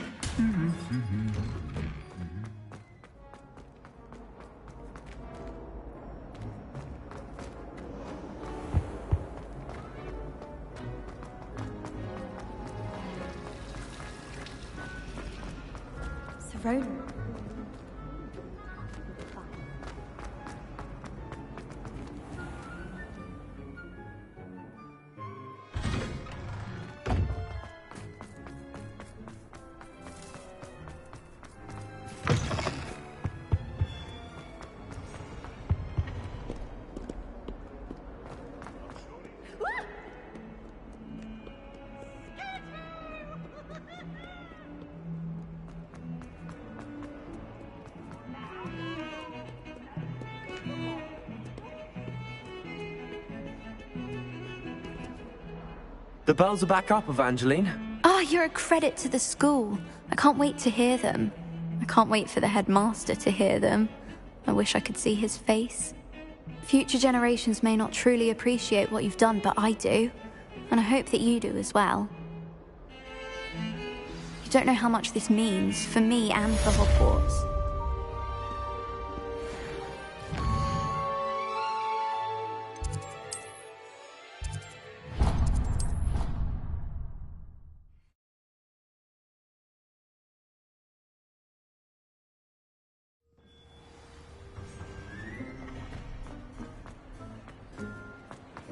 I have been meaning to speak with... I still can't believe we escaped the Ashwinders. You may not realize it, but you are the talk of the school since you saved me that day. I wonder how everyone knows about it.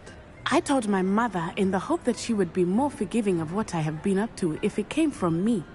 She likely told other professors, and news travels quickly. Unfortunately, she might, in fact, have been even less forgiving than I'd hoped. If she knew more about what you've done, I suspect she'd be proud. If she knew any more about what I've done, she would never let me out of her sight again. I'm sorry. Has Officer Singer done anything with the evidence we provided? She has not. Harlow is as strong as ever. Someone needs to stop him, whether it is us or Officer Singer.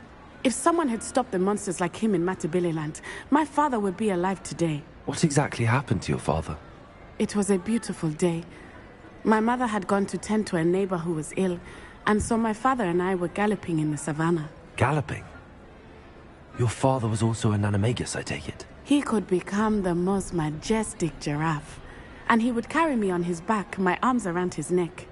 We were on our way home when we surprised a group of bandits who had come from our village.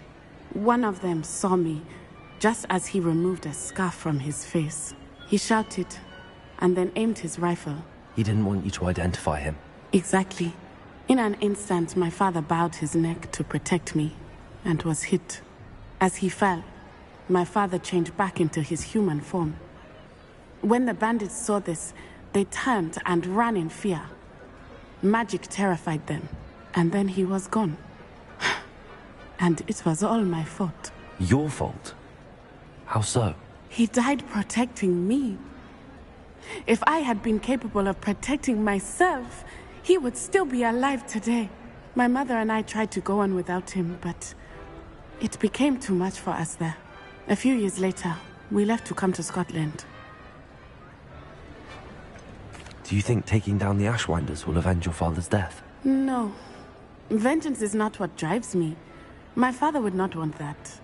He and my mother raised me to believe that it is a privilege to be able to fight for those who cannot.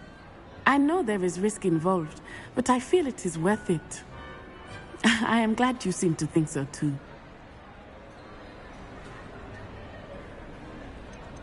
What does your mother think about all of this? Well, as you saw, she worries a great deal. She is an excellent seer, but I think it bothers her to this day that she did not see my father's death coming. She misses him, as do I. So I believe on some level she understands my need to seek justice in a small way. But that does not mean that she likes it.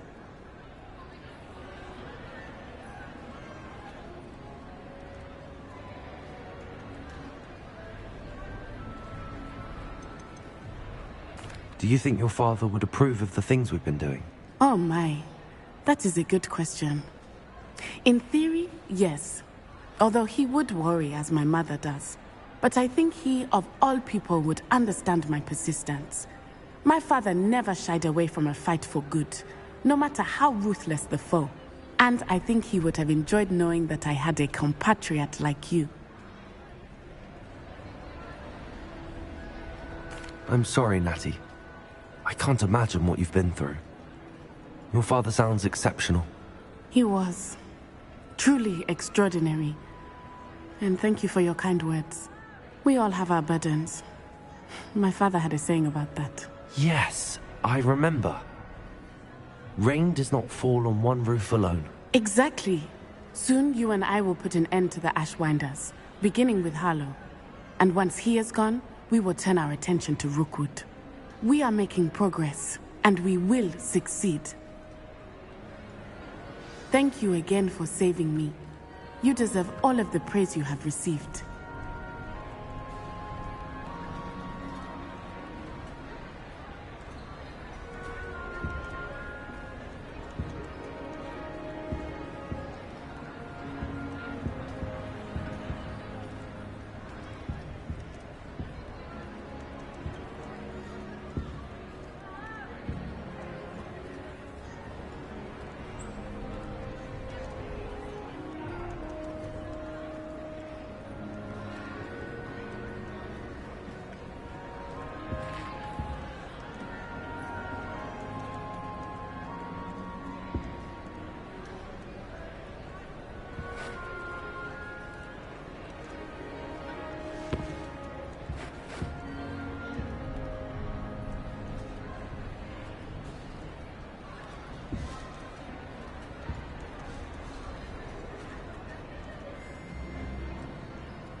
Revelio.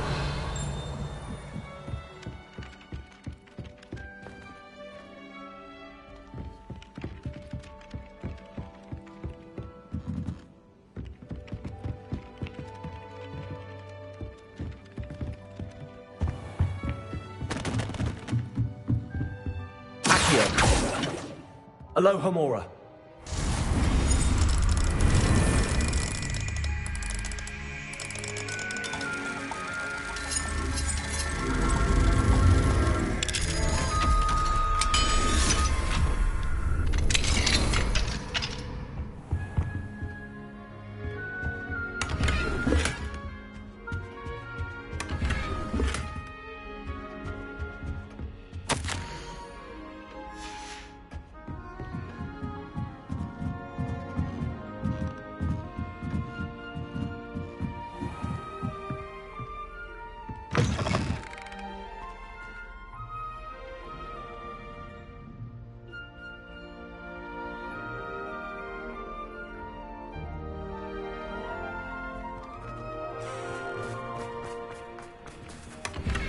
Revelio. Aloha Mora.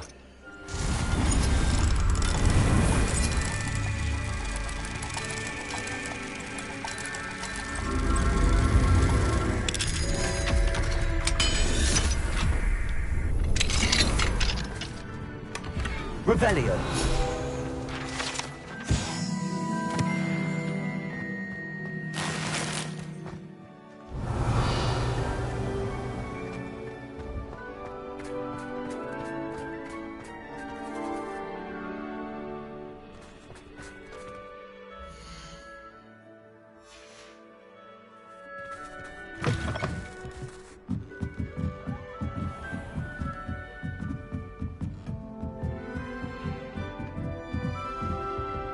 Revelio.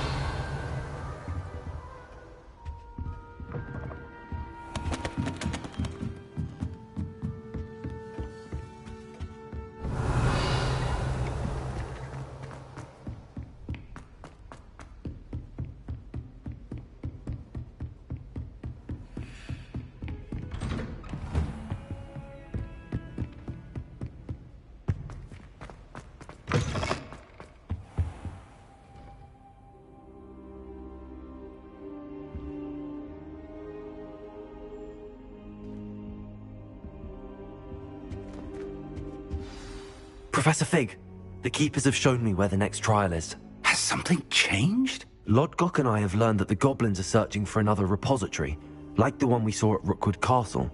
And I discovered that they're building massive drills to help in their search. Professor Fitzgerald seemed very concerned. I see.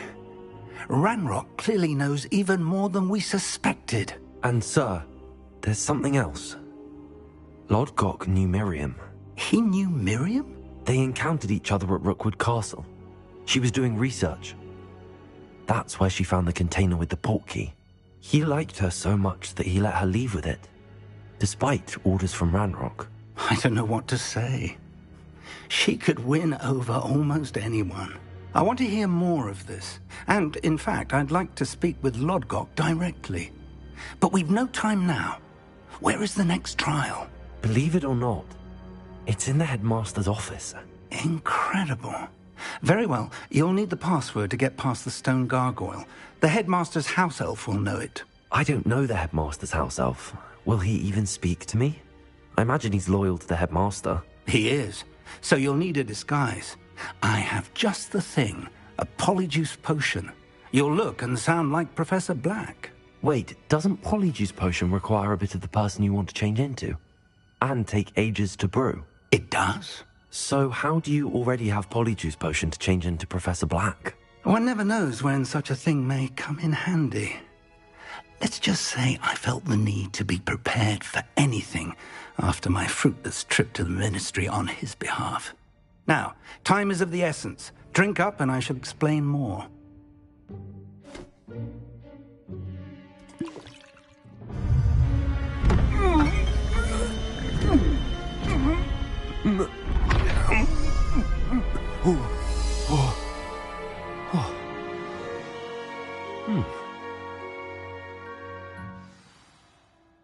How do you feel? Incredible. I won't forget that taste anytime soon. How do I sound? Convincing. I've taken the liberty of transfiguring your robes. As we discussed, you'll need the password from Scrope, who could be anywhere in the castle. You might look for Professor Kagawa. She's taken to badgering the poor elf about Quidditch in the hopes that he can convince Black to change his mind. Thus far, unsuccessfully. I see. But what if Professor Black sees me? Leave him to me. I shall tell him where to meet a liaison from the Ministry in Hogsmeade. That should give you plenty of time. Thank you, Professor. I suppose we'll meet again in the map chamber. It's rather strange to hear gratitude coming from Professor Black. I'll see you there. Now to find the headmaster's house elf.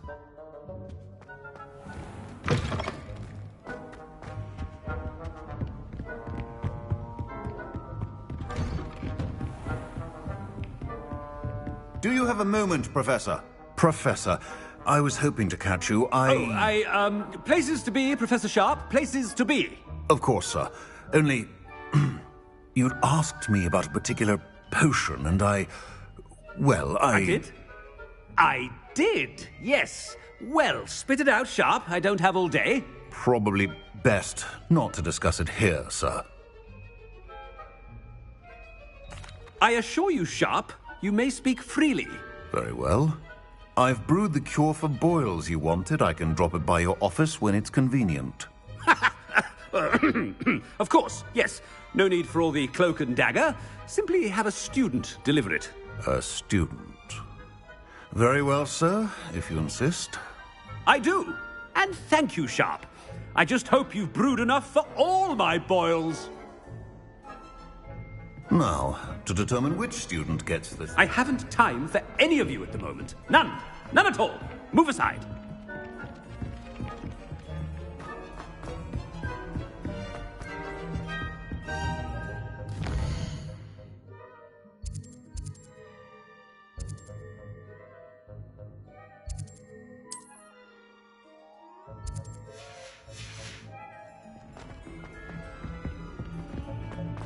Stand proud, purebloods. The future... I heard the headmaster approaching.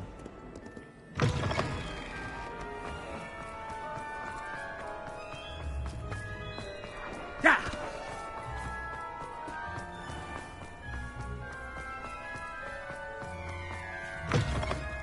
You call that a shine on those boots? Do better. Headmaster? Here, what could he want? If you must speak with me, consult my secretaries or... Professor, a word? Professor Black? Again, it is not too late to reconsider your decision regarding Quidditch. We could still have trials and a somewhat shortened season. It would be better than none at all. But the injury, Madam Kagawa. Professor, more than one student has taken a bludger to the head on our pitch. I dare say it knocked some sense into them. And they're fine now. The fact that it happened to be a pureblood, well, that's no reason to... What nonsense! That you would trivialize the health of a student over a silly game. A silly game? You are quite impossible sometimes. Sir, I've a good mind to write to the Department of Magical Games and Sports at the Ministry about you. Good idea. I can even provide the parchment should you need it. Now, where is my elf? Parchment? Very well, I will, and with pleasure. And I spotted Scrope in the Great Hall. Seems to be avoiding me. I wonder why. Good day, Madam Kagawa. What did we do to deserve him as... Chewing with your mouth open? Where are your manners?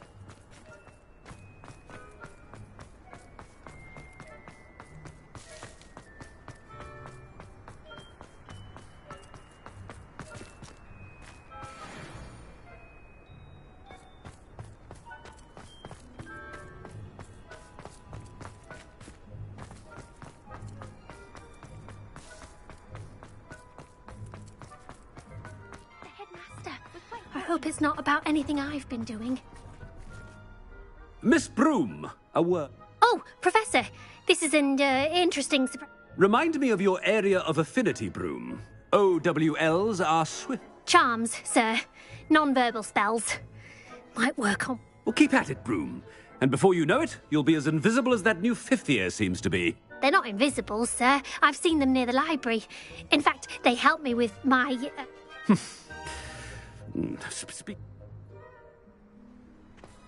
Something seems a little off with the headmaster.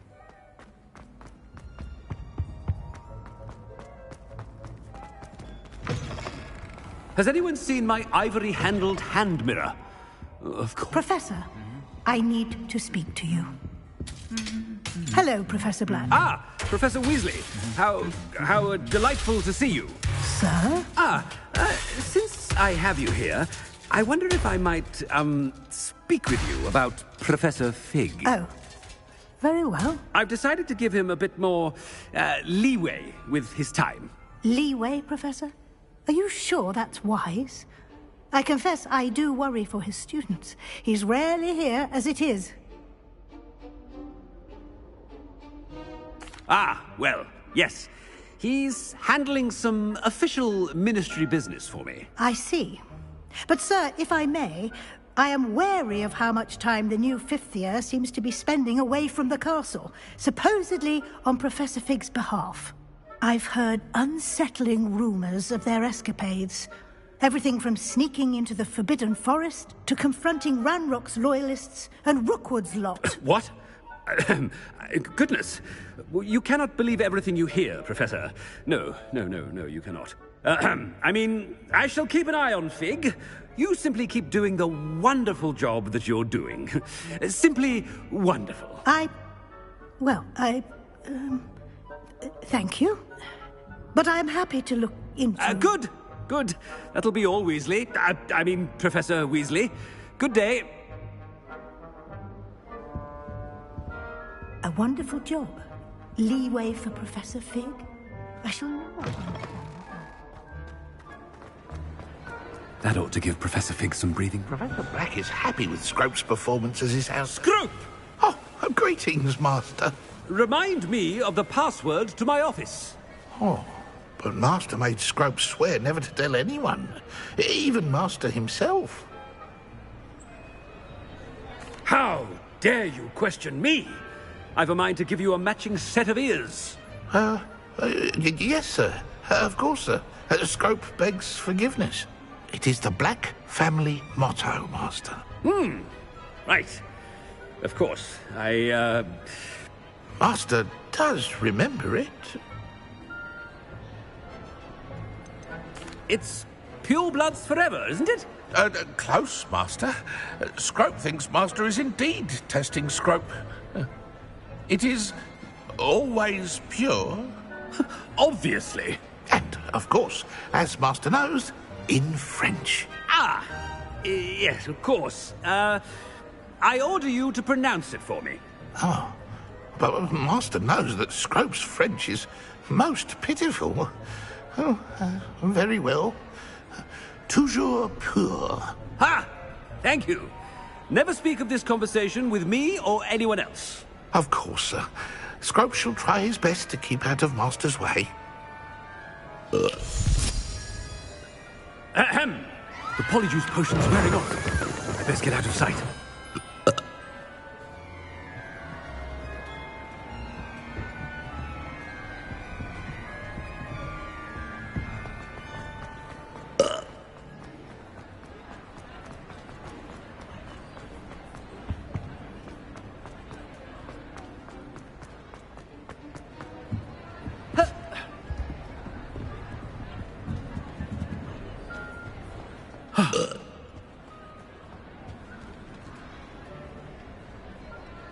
Fig was right. I can't believe it worked. Now to speak the password to the gargoyle.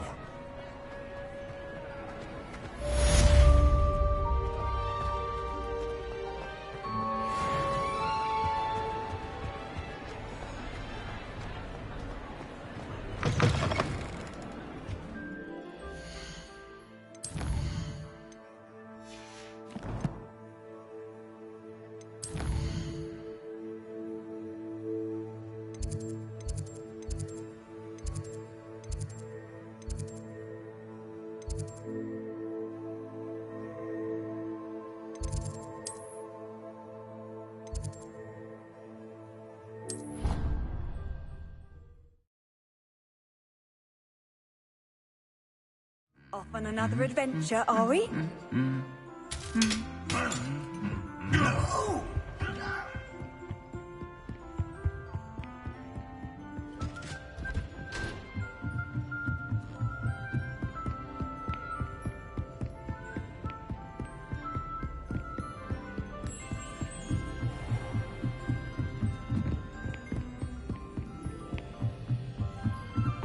Revelio.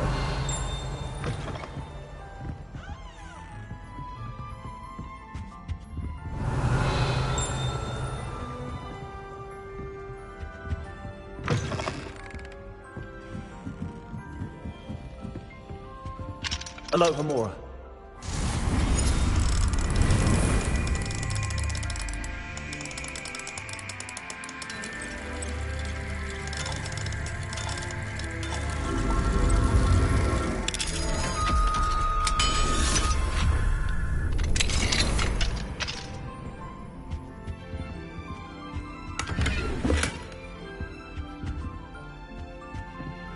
Revelio.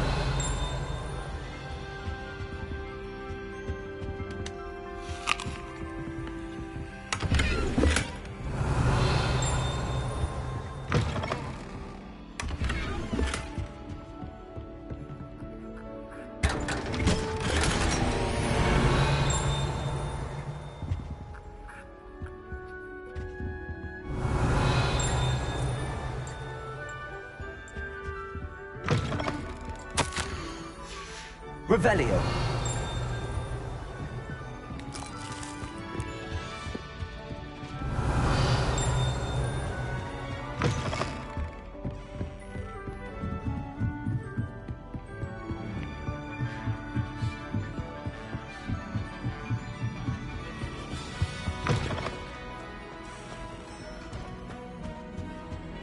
The gargoyle.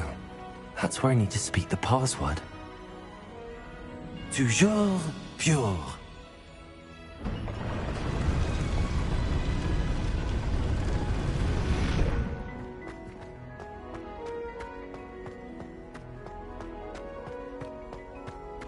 I wonder if all the elite wizarding families have a motto. Revelio.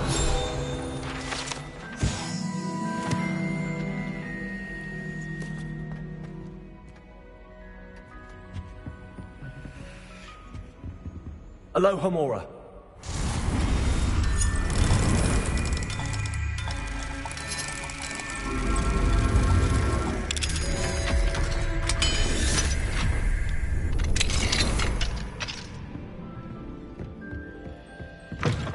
Revelio.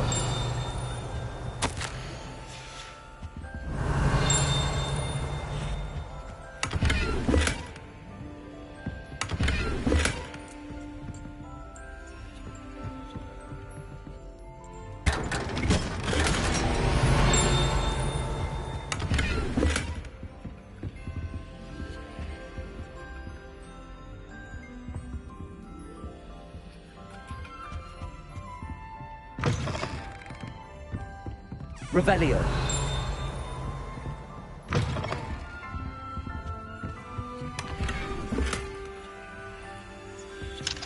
Aloha Mora.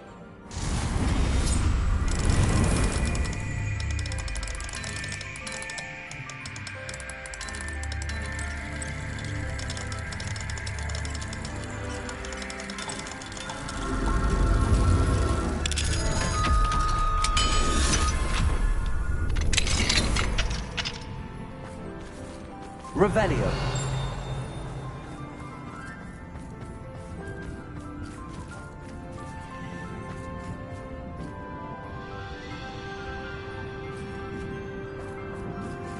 Aloha Mora.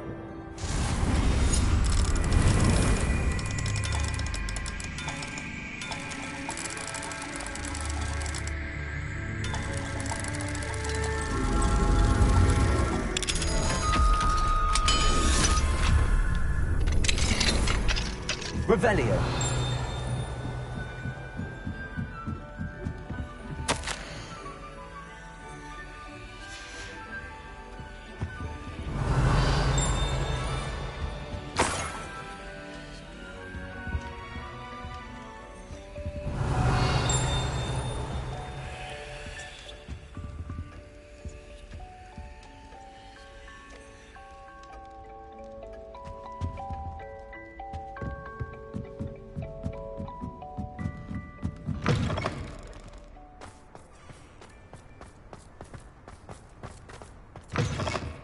Revelio.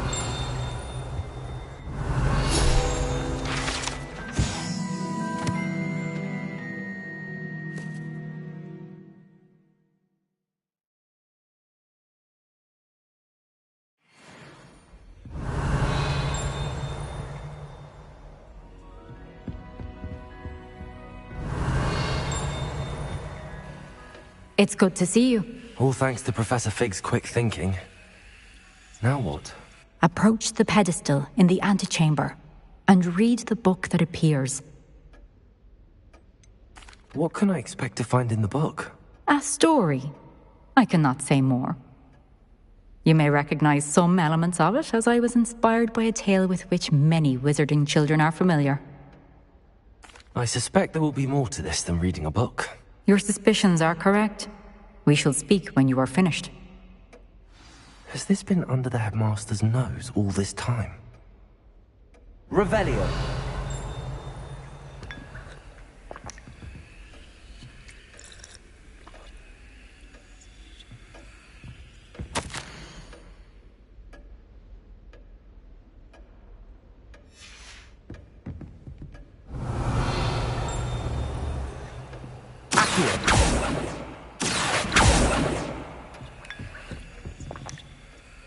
Revelio.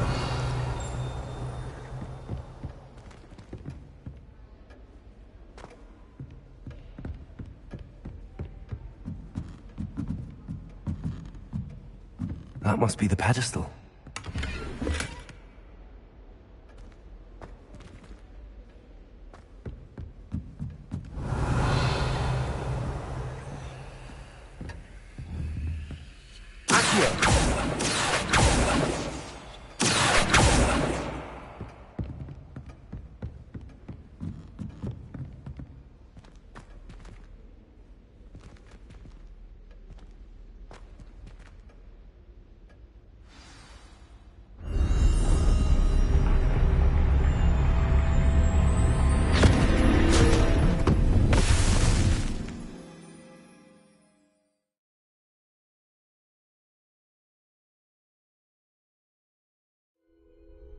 Where am I? Professor Fitzgerald? Can you hear me? I am here. In this place, you may call me Neve. You shall be witness to a fable. Pay attention. Things are not always as they seem. You must move swiftly and cautiously. Use the tools you encounter to find me. The first you will need is a cloak.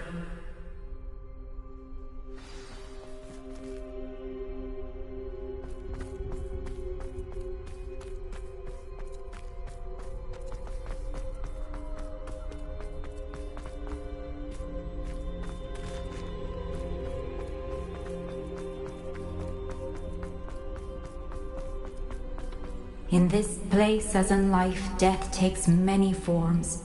Avoid each of them at all costs.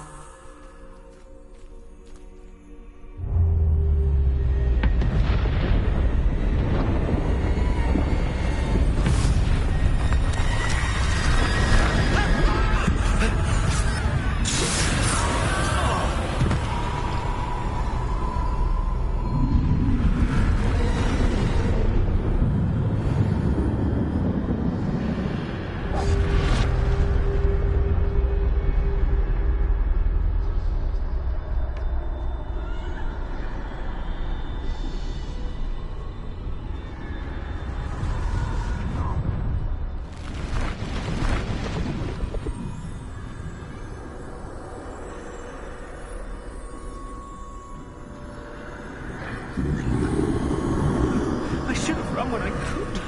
I do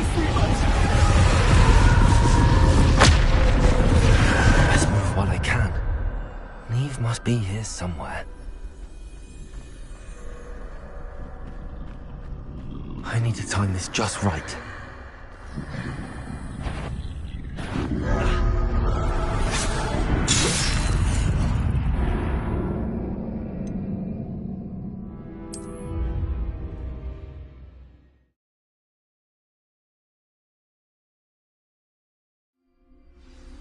This is my chance.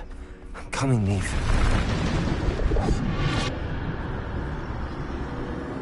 I need to time this just right.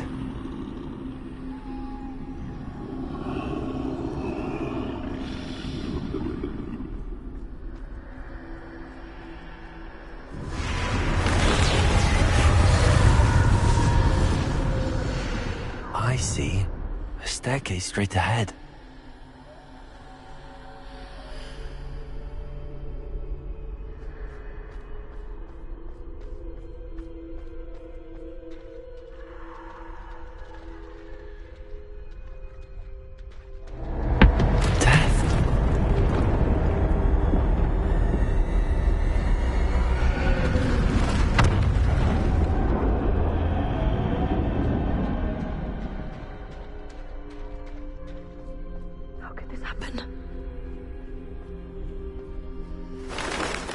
Ladder. Perhaps they won't be able to find me if I go up there.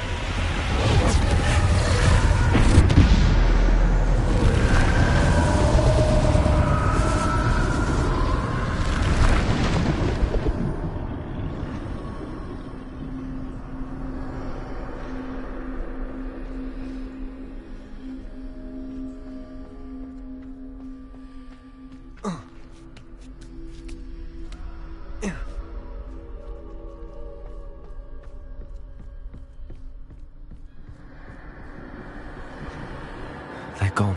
For now. I need to get out of here. Where could Neve be? Too many. I must cross this road as fast as I can.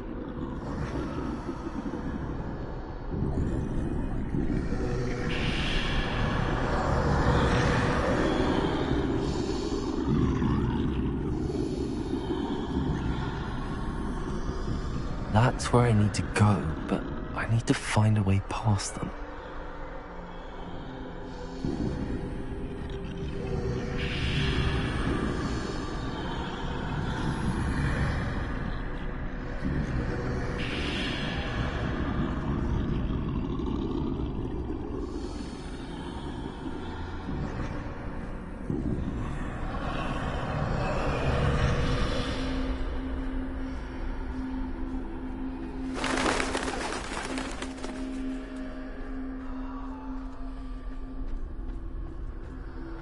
Nothing this way. There must be a way to find you. I need to turn back. There's no getting past them that way.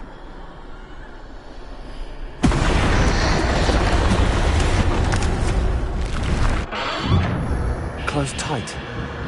No way but forward, I suppose.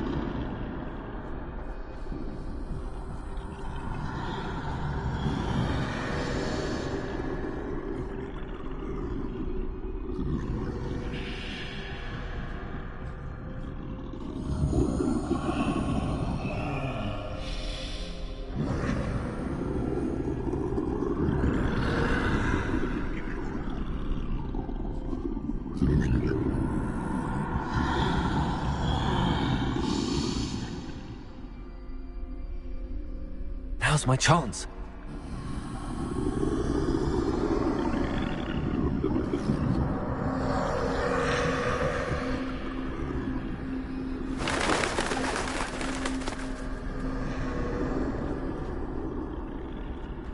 That's the way forward.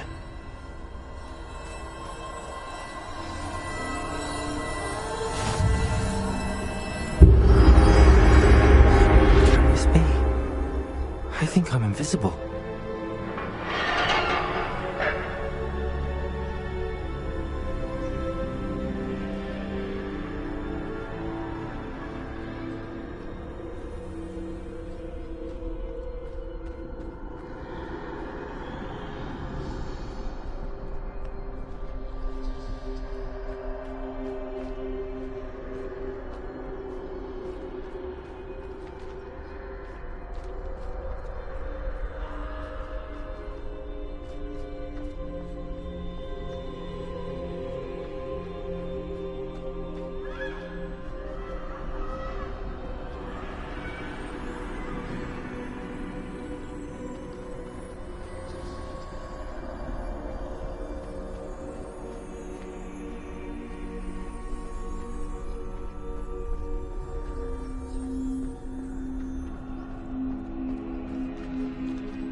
They can't see me at all. I can get closer to them.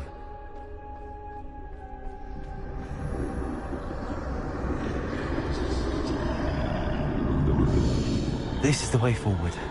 Finally free. Now where are you, Neve?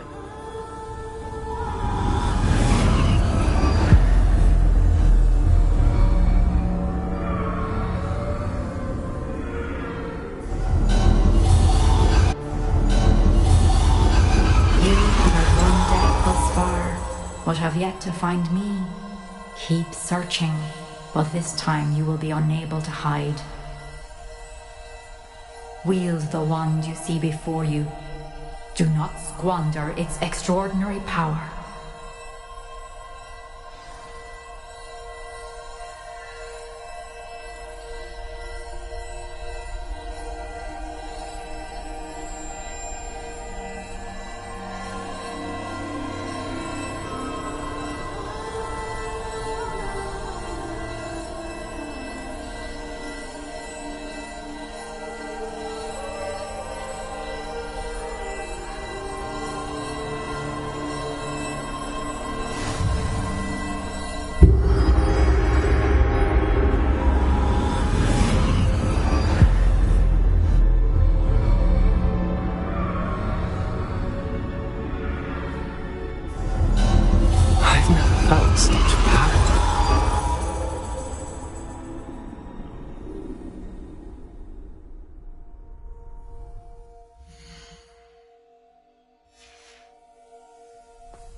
Bombard!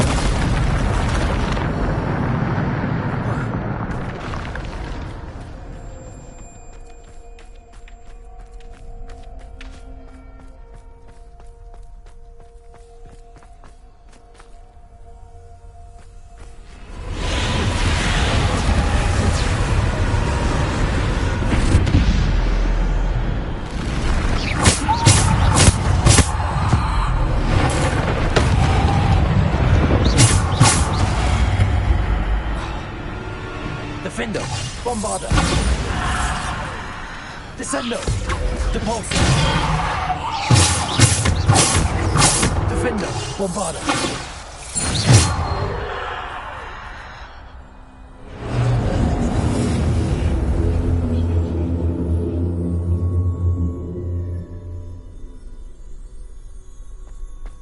Revelio.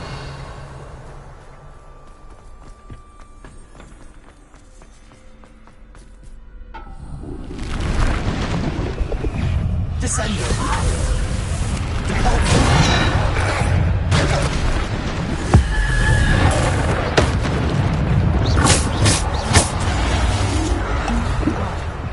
Bombarder. Defender. Depulsor.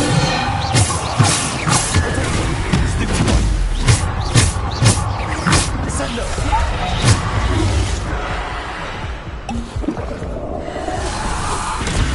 Defender. Bombarder. Descendo. Depulsor. Descendo.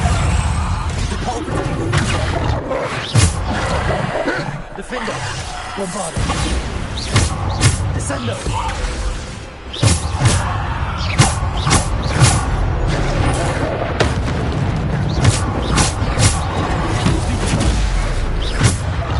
Defender.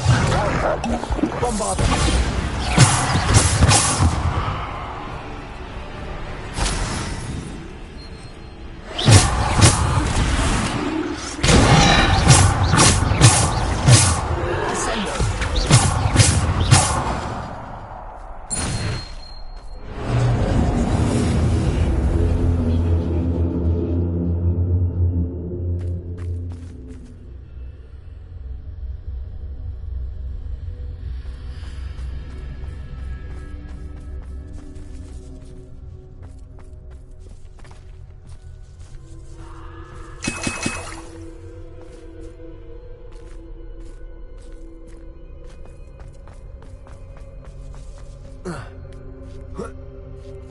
Revelio.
Defender!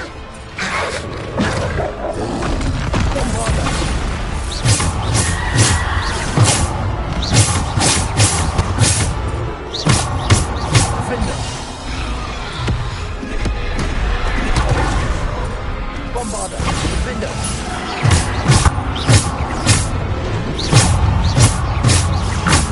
Bombarder! Defender!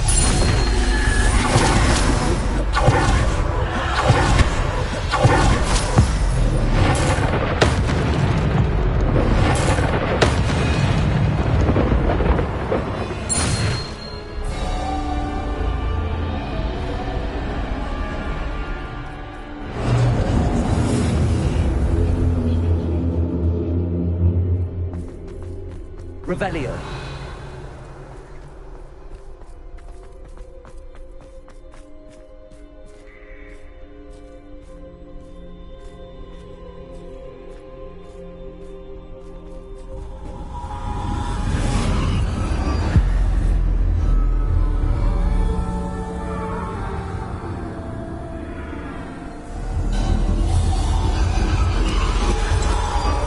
A simple stone.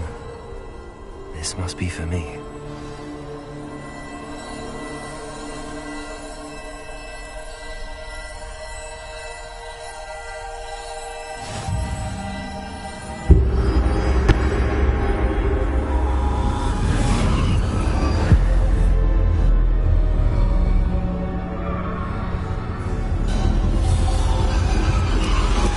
You are far from finished.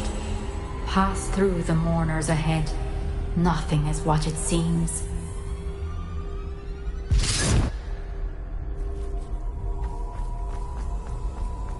I can't believe she's... Oh, poor Neve. Let us always honor. We won't be the same without her.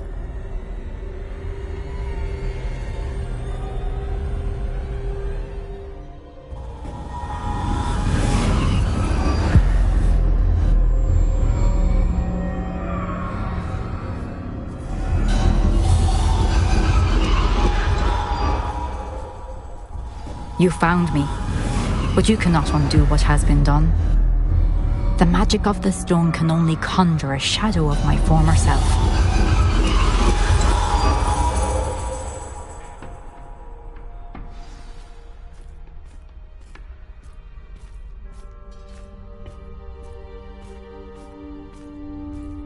But there is no light without shadow, as there is no shadow without light. Simply because you can eliminate darkness does not always mean that you should.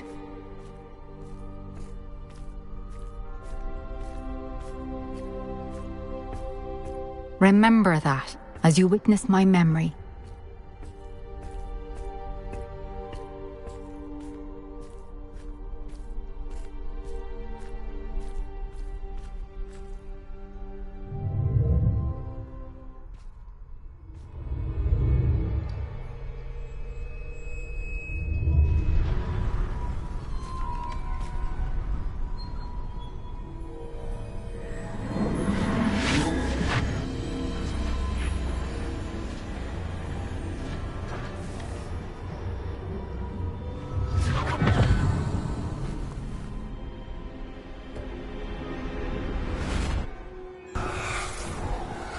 Isadora, what you did for your father was remarkable. Wasn't it? And Percival needn't worry about the strands of emotion or the traces that this magic leaves. I found a way to contain all of it. You haven't stopped. Goblin Silver. You spoke to a goblin about this. Don't worry, he has no idea what we're containing. We don't know what effect any of this may have. The emotions, the dark traits. You sound like Percival. And as it happens, I do know.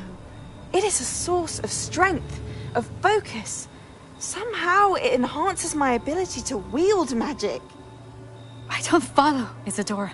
I think we can harness it. Power like this is not to be toyed with.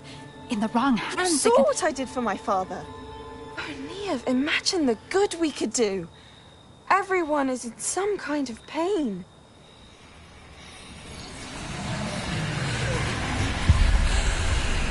What are you doing?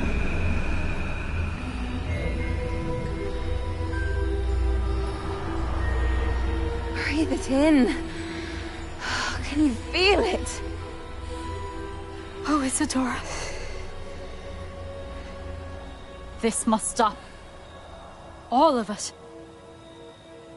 You've kept this power to yourselves for so long because you fear it. I choose to embrace it.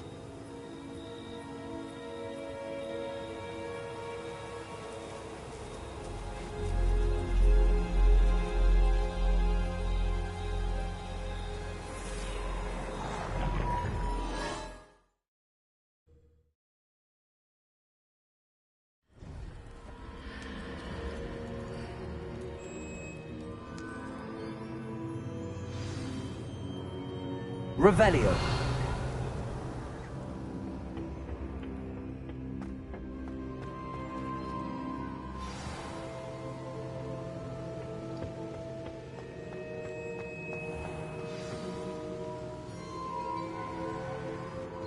Is it true? Has someone completed the first 3 trials? It is, and I have. But you are so... young? I know. You must be Professor Bakar. I am. Pleased to meet you. The pensive memory I just witnessed, was Isadora inhaling painful emotions? She was. I found it disturbing. But how did she gain power from it? How did she harness it? It was disturbing. Although, I wonder that you are asking about her power. I hesitate to reveal the location of my pensive to someone who, perhaps, has yet to understand the responsibility of power. I can assure you, Professor, I do. In fact, what you don't yet know is that a dangerous goblin called Ranrock has accessed the repository at Rookwood Castle. He has learned to harness the contents of it as a source of immense power. He plans to use that power against wizardkind. We have no time to waste. I see. Nonetheless, the knowledge you shall gain after you witness my memories is too valuable to share without further consideration. I shall require time to confer with the other keepers. It seems we have no choice but to wait, frustrating as it is. I heard what you told Professor Bakar. Isadora was inhaling emotions to gain power? She was. And she pulled emotions, as she did from her father, from Professor Fitzgerald, without permission. Monstrous. What's more, she said that she found a way to store the traces of magic she extracted in goblin silver. The repositories? Possibly. There's something I didn't get a chance to tell you earlier. Ranrock has been digging at locations tied to the 5 names he found in the journals of a goblin metalworker named Bragball. 5 names? The Keepers, and who else? Isadora Morganac? Precisely. That's how he's been one step ahead of us. Gringotts, the Tower, Rookwood Castle. If the Keepers won't tell you where the next trial is yet, I say we at least maintain a watch on Ranrock. Perhaps he'll lead us to more information. Perhaps. I hope to hear from Lodgok soon. I haven't heard anything since I learned of the drills. Oh, and as you've probably guessed by now, your polyjuice plan worked like a charm. I knew it would. I may have done too good a job distracting Black. I had no idea he can't hold his fire whiskey.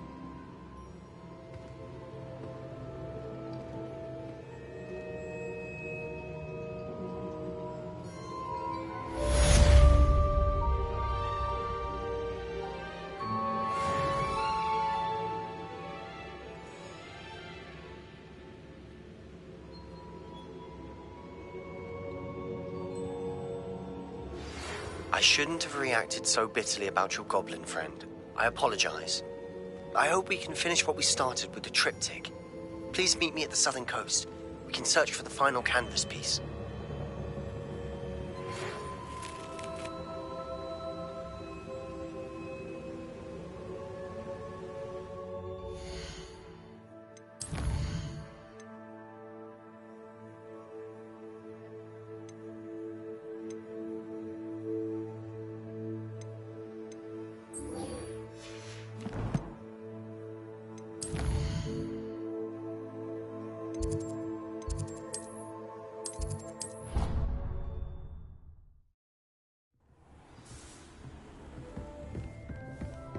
Dig!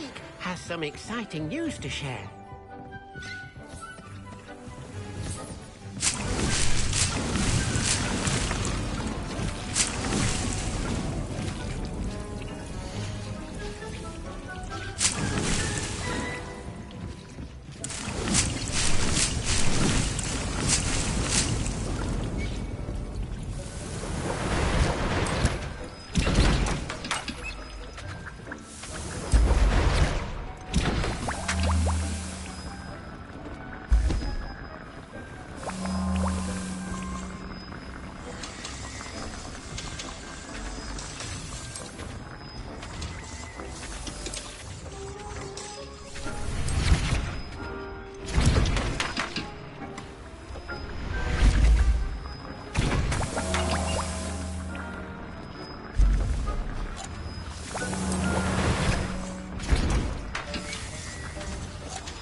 Has some exciting news to share.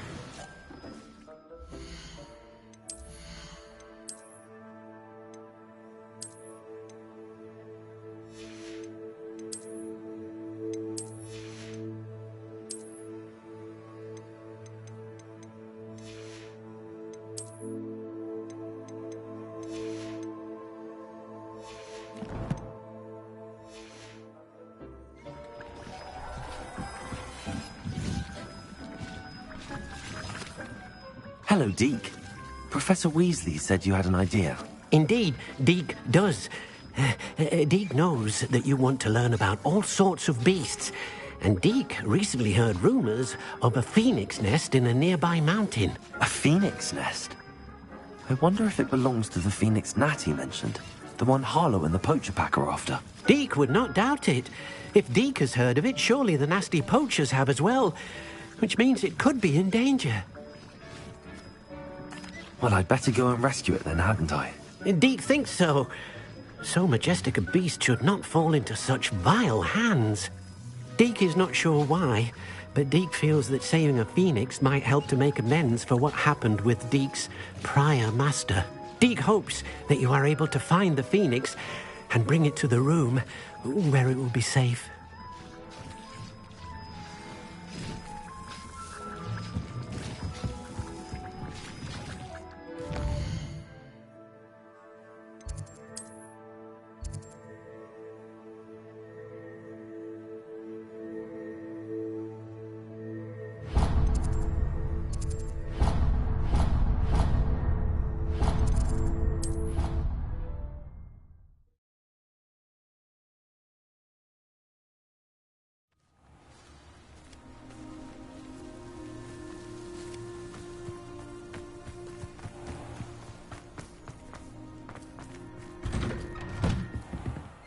Revelio. Aloha Mora.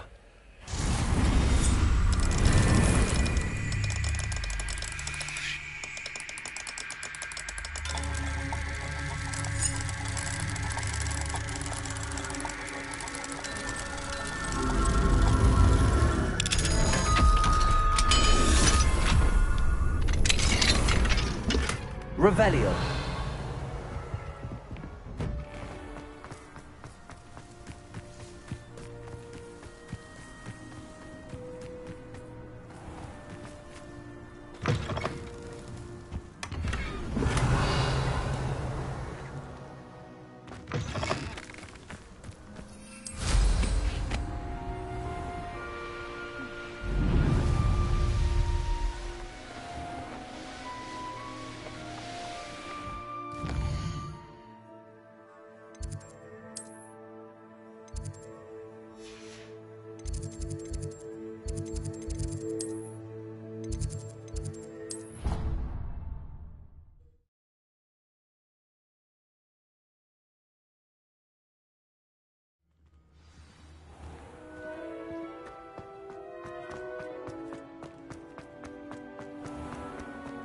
Has one person even tried to sort this trip?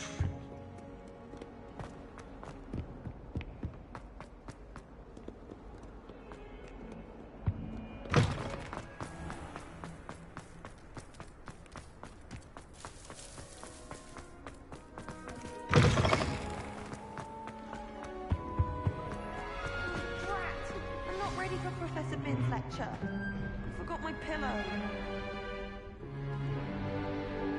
In today's lesson, we will cover a truly thrilling event. The Goblin Rebellion of 1752 and all its triumphant tragedy. But more specifically, we will address the devastating effect it had on the wizard milling industry. Throughout the many goblin battles, countless wizard cloaks were lost. Actually, we do know the number.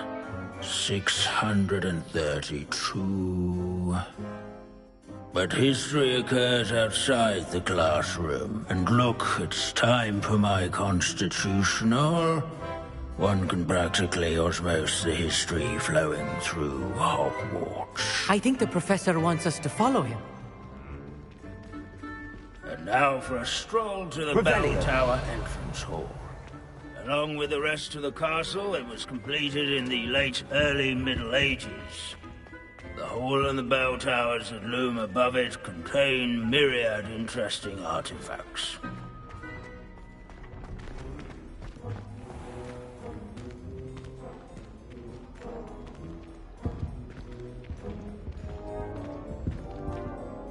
Good to see you again. Recovered from that nasty bout of dragon pox, have we? That wasn't me, Professor.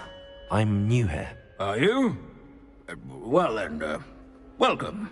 No doubt you're eagerly anticipating my analysis of various wizarding councils, codes, statutes, and of course, goblin rebellions. Not all goblins are rebellious. Some venture into wizarding politics, such as Eargit the Ugly. Some are talented artisans, such as Bragbor the Boastful. Did you say Bragbor? I know that name. Lodgok said he was an ancestor of Ranrock. Well known for his metalwork. I would imagine much of his goblin-wrought iron and silver has survived to this very day. Well, where were we? Oh yes. Back to our class topic for today. Grimbold Weft. Another notable historical figure. He's right nearby. Curious students can find him on Revelio.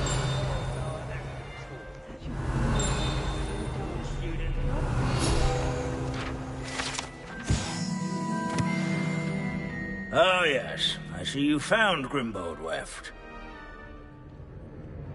Yes, I rather enjoyed seeking him out. The thrill of the scholarly pursuit. I know the feeling quite well. Now, let's turn our attention to the agreeability and general good nature of Sir Aphbuttle. He's also nearby. See what you can learn from him for your next assignment. Standing in eternal but symbolic watch at the bell tower is a retinue of loyal knights, or rather... These bits of broom are all that's left of a witch called Celine. Sir Scagglethorpe the Heedless once challenged a mountain troll to a game of musical chairs. Cheerful countenance nestled among the ranks. Sir Aphbuttle... This is a centuries-old likeness of Pangadon. Fearless mouse hunter and study companion. People have always loved their pets. I find that comforting. Where his warm and approachable demeanor was celebrated by old friends and newcomers alike. Revelio. Encourage everyone to make the waving statue. This unassuming smudge is rumoured to be the location of the very first successful use of Bombarda. I suppose successful is a relative term, since whoever cast it didn't live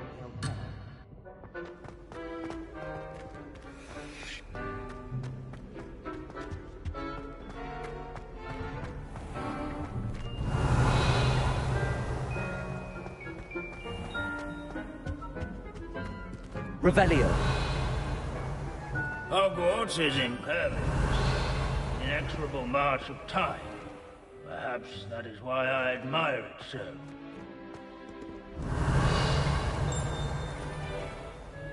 There's nothing quite so magical as history.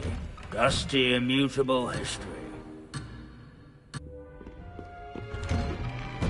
As one would expect, Hogwarts contains no narthexes. Revelio. Obviously, those would not be found in castles.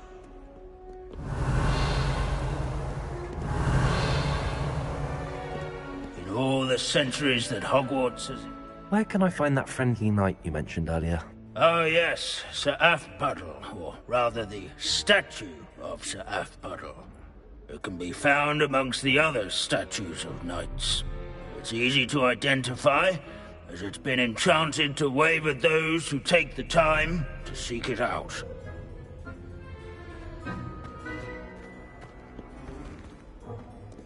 Revelio. If you fail history of magic, you're doomed to repeat it. The class, that is.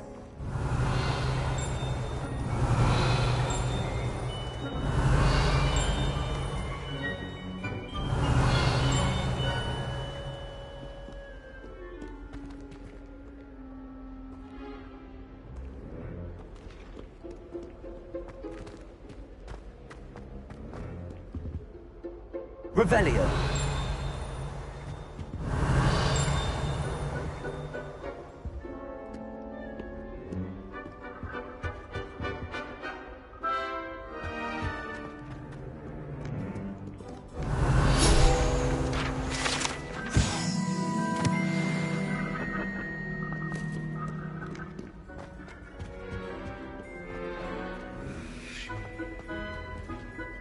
Professor Binns, I found the statue of Sir Afpuddle. Ah, well done. Alas, Sir Afpuddle's affability was his undoing. Died instantly trying to befriend a basilisk. Eye contact is not always to be encouraged.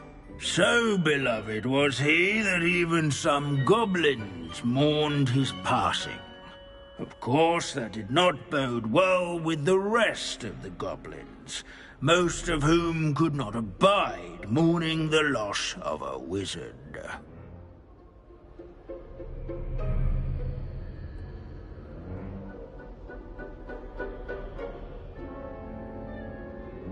Pity goblins and wizards can't get along. True. But imagine how dull my lectures would be without goblin rebellions to discuss. History does tend to repeat.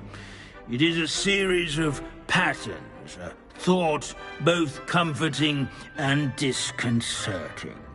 The wise student, such as yourself, will learn from it.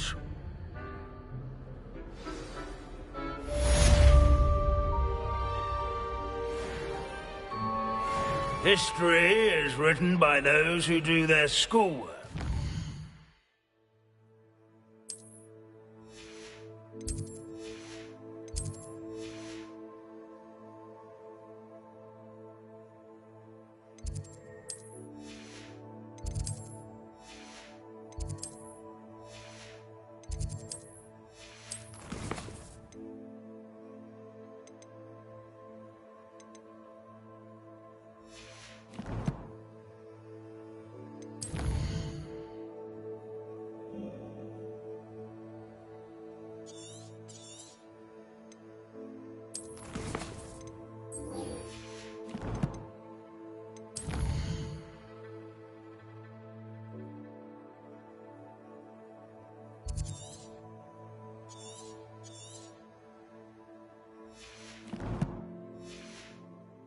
So,